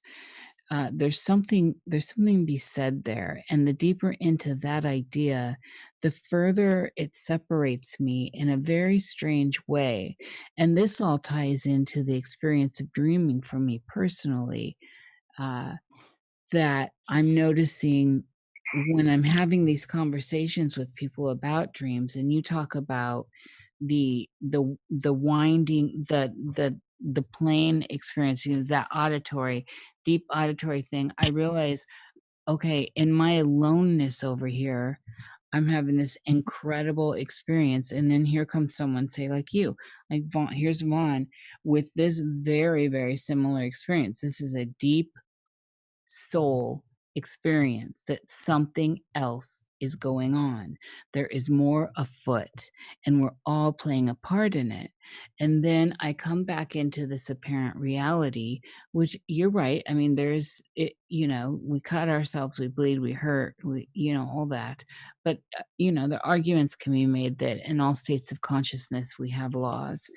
Uh, and, and there's a separation going on, or if group think, right, participation mystique, where we're looking out and we're seeing complete idiocracy everywhere, and all it takes is one person in a group to do something stupid, and then like a mosh pit, everyone just starts going in, and if you're just standing there, you get sucked into it.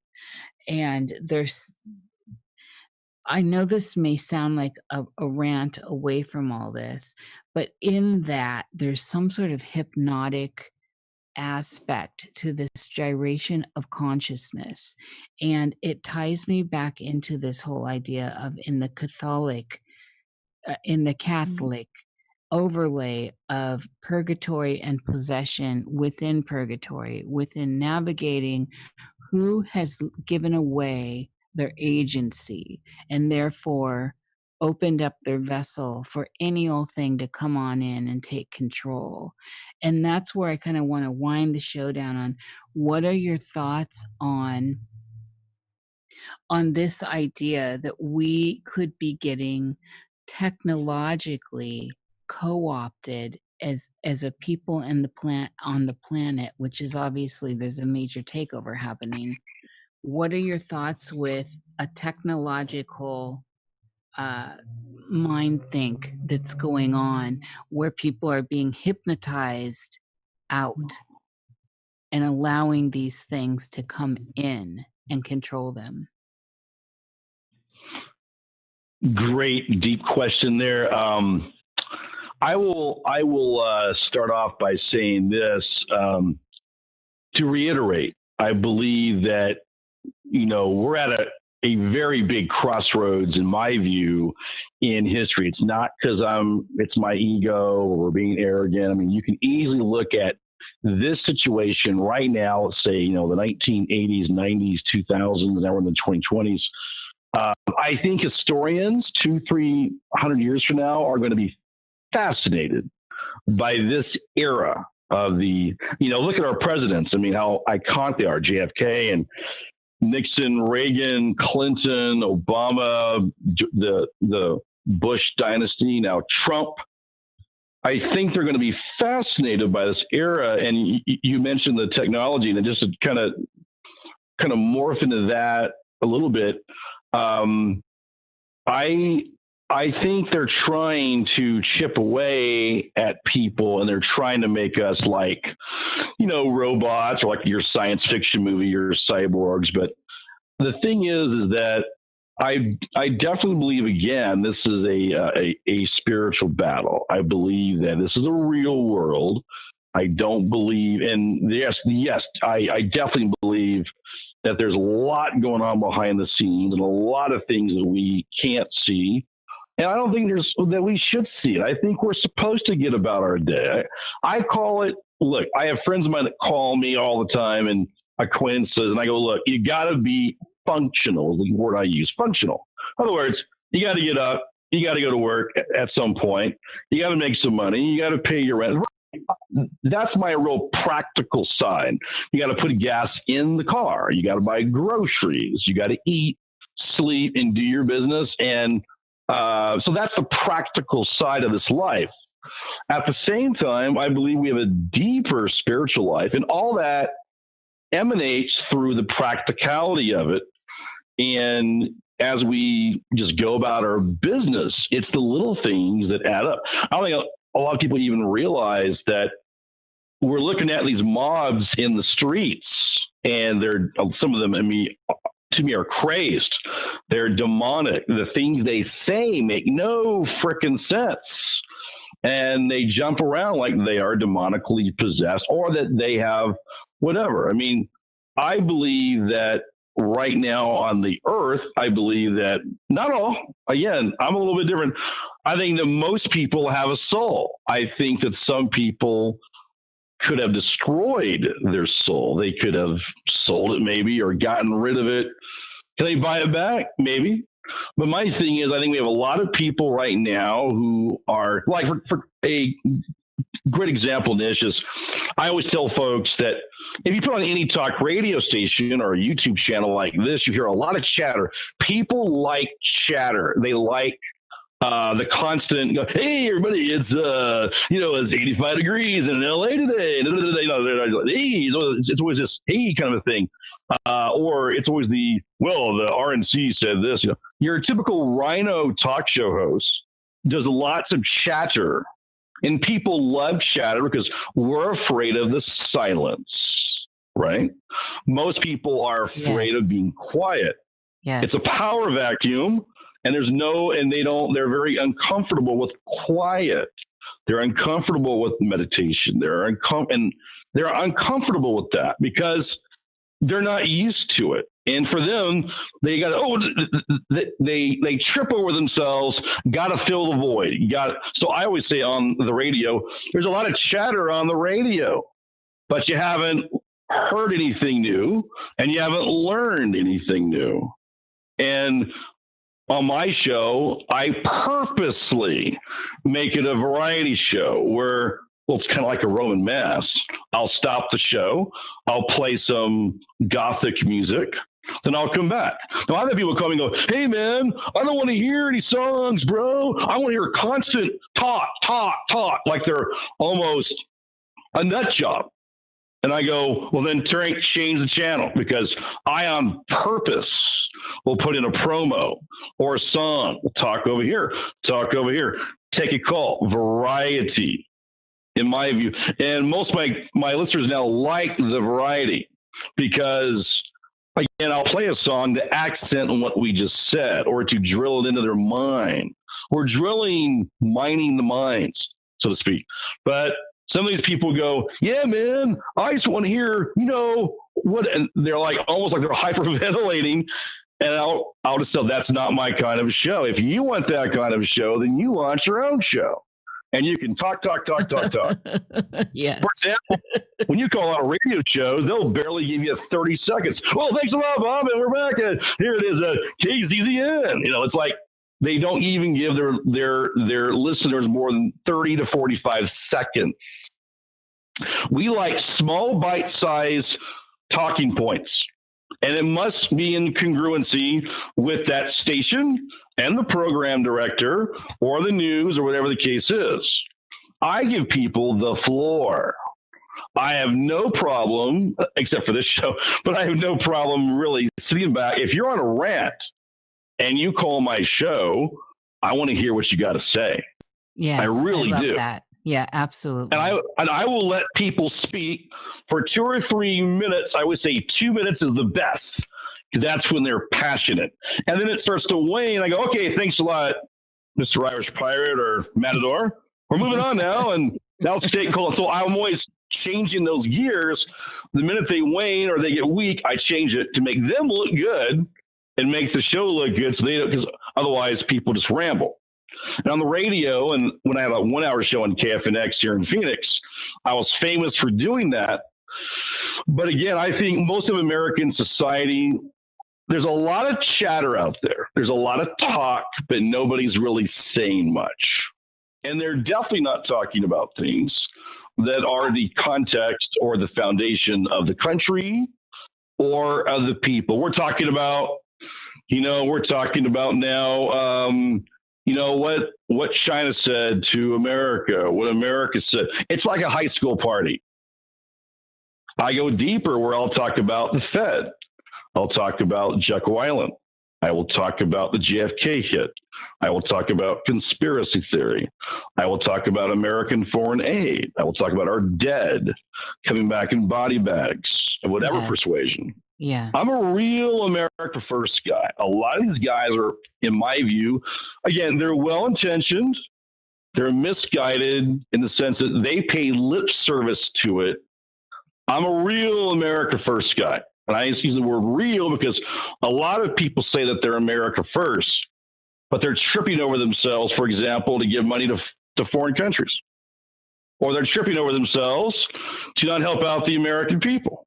I'm a real America First guy, where it's not that we are going to diss the entire world and God forbid be isolationist. I just want us to focus on our problems at home. Charity does begin at home.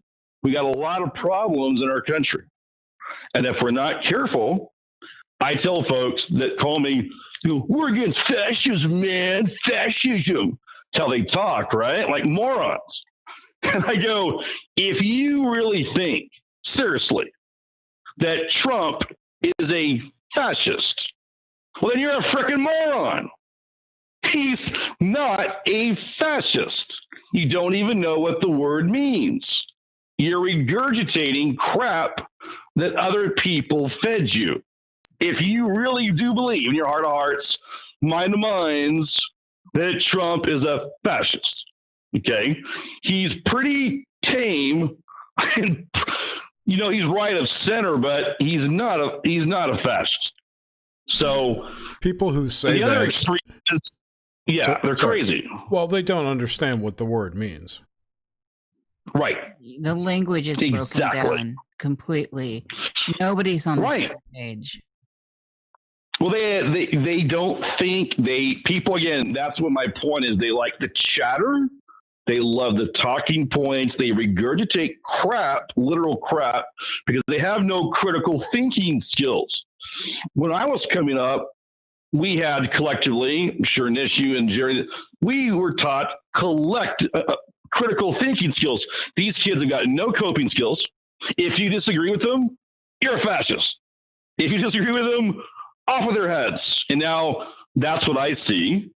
And I'm going, look, it's okay if somebody disagrees with you. Get over it. Get over yourself. It's what where our country was. Sorry. Right. It's a generation of people it's a generation of kids getting participation trophies. That's what. Exactly. They got all these trophies for not being a winner. And that's my whole thing was when I was a kid, when you got a frickin' trophy, you earned it. You were in first, second, maybe third place trophy, but most were first and second. And that's it. The rest of you were losers. Go home. Better luck next year. Don't cry. And don't let the door hit you on the ass on the way out, kid. Good luck, kid.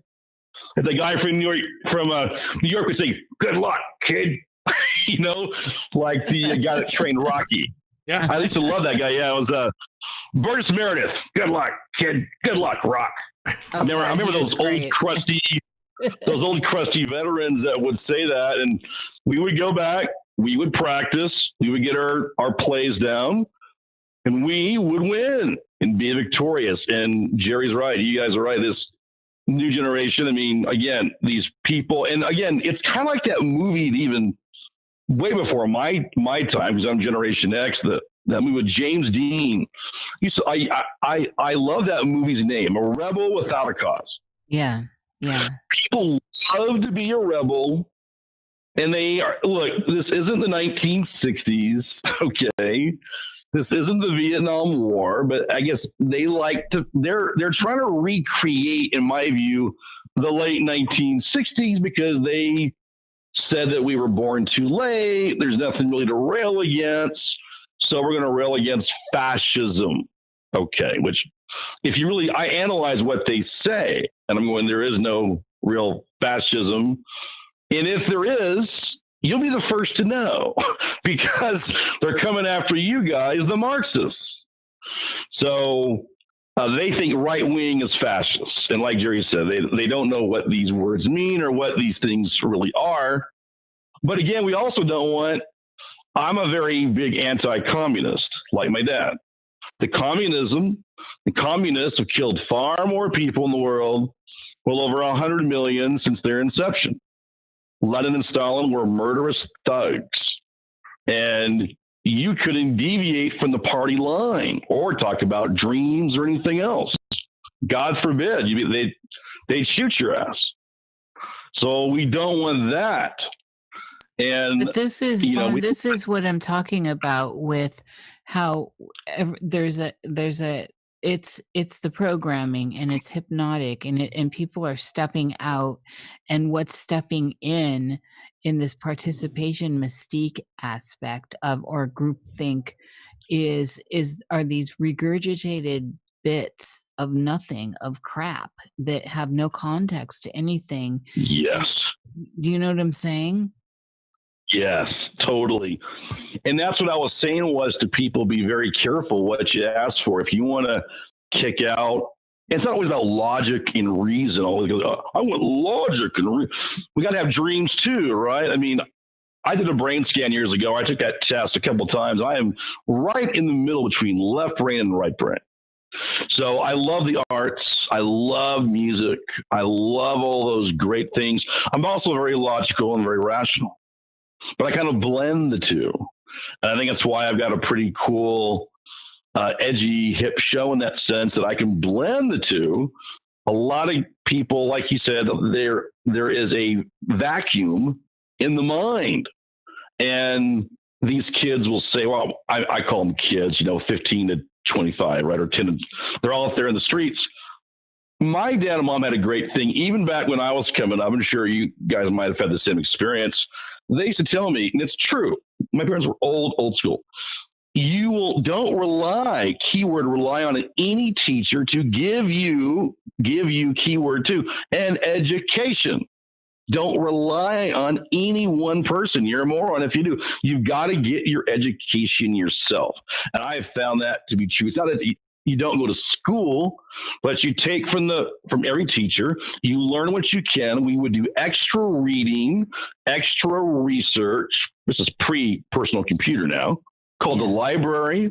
Remember that? Where you'd go in. The Dewey Decimal System was so freaky, and I used to love libraries. I could find all these cool books on, like, wild, just all kind of things. Yeah. But my thing was that we would do extra read. It wasn't that you were going to read so much, and my bad habit was not reading the subject material.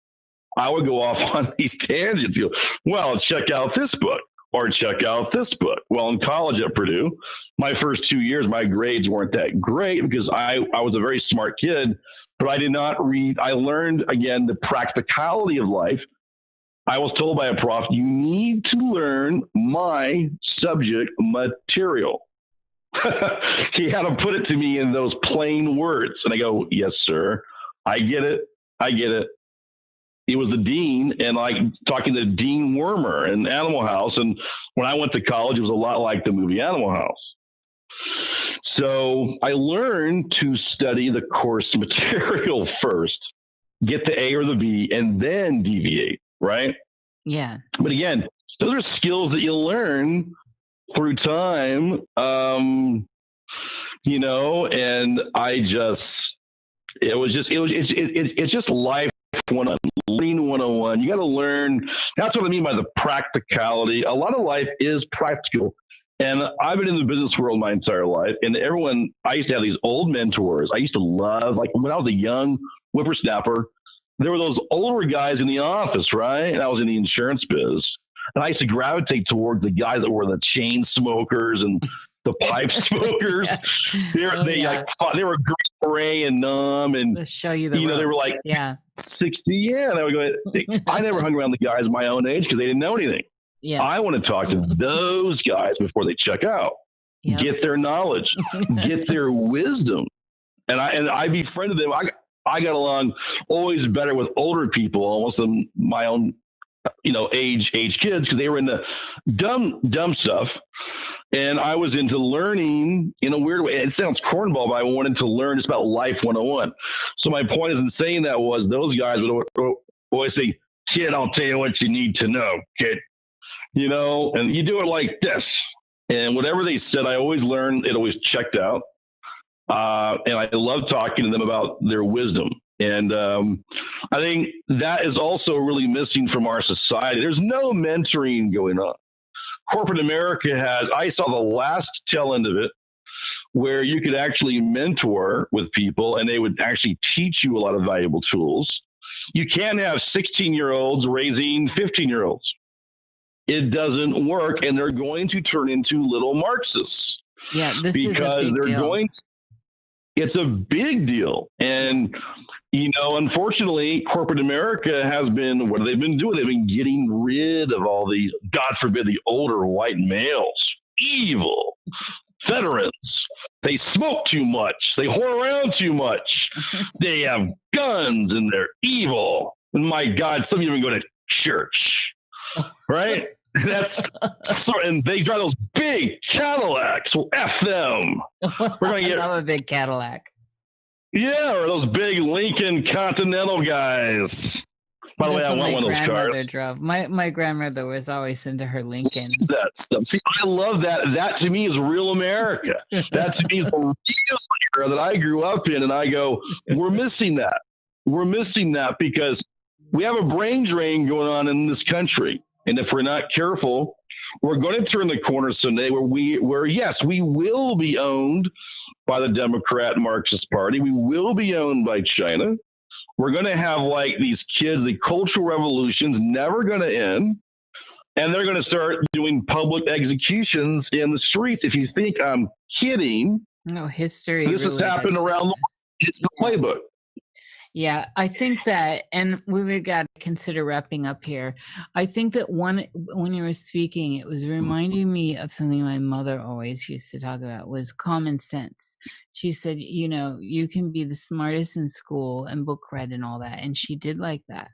However, she's like, common sense is something you have to learn. And it was one of those things where listen to your elders, and also mentorship is a very big deal in the world. And we're stripping those things away.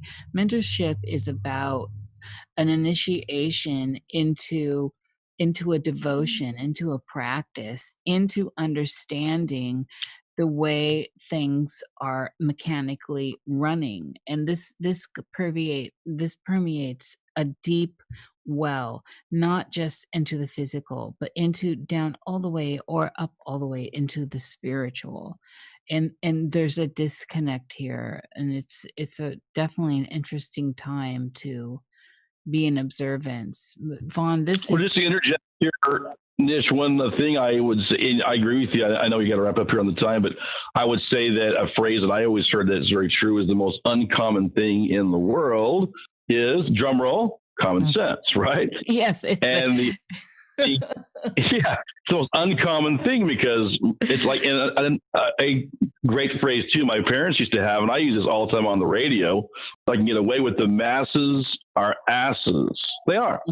The masses of people Totally. are complete asses. The masses are asses. It's always been. And I would say that, yeah, it's always been that way. And I would say with dreams, I love your show because it actually stopped me from my busy life, and I had to think about the show, and it was that reflection that none of us do a lot because what they've done in a nutshell, and I'll tie this up here, they made us also busy earning a living and paying our bills that we have no time to think.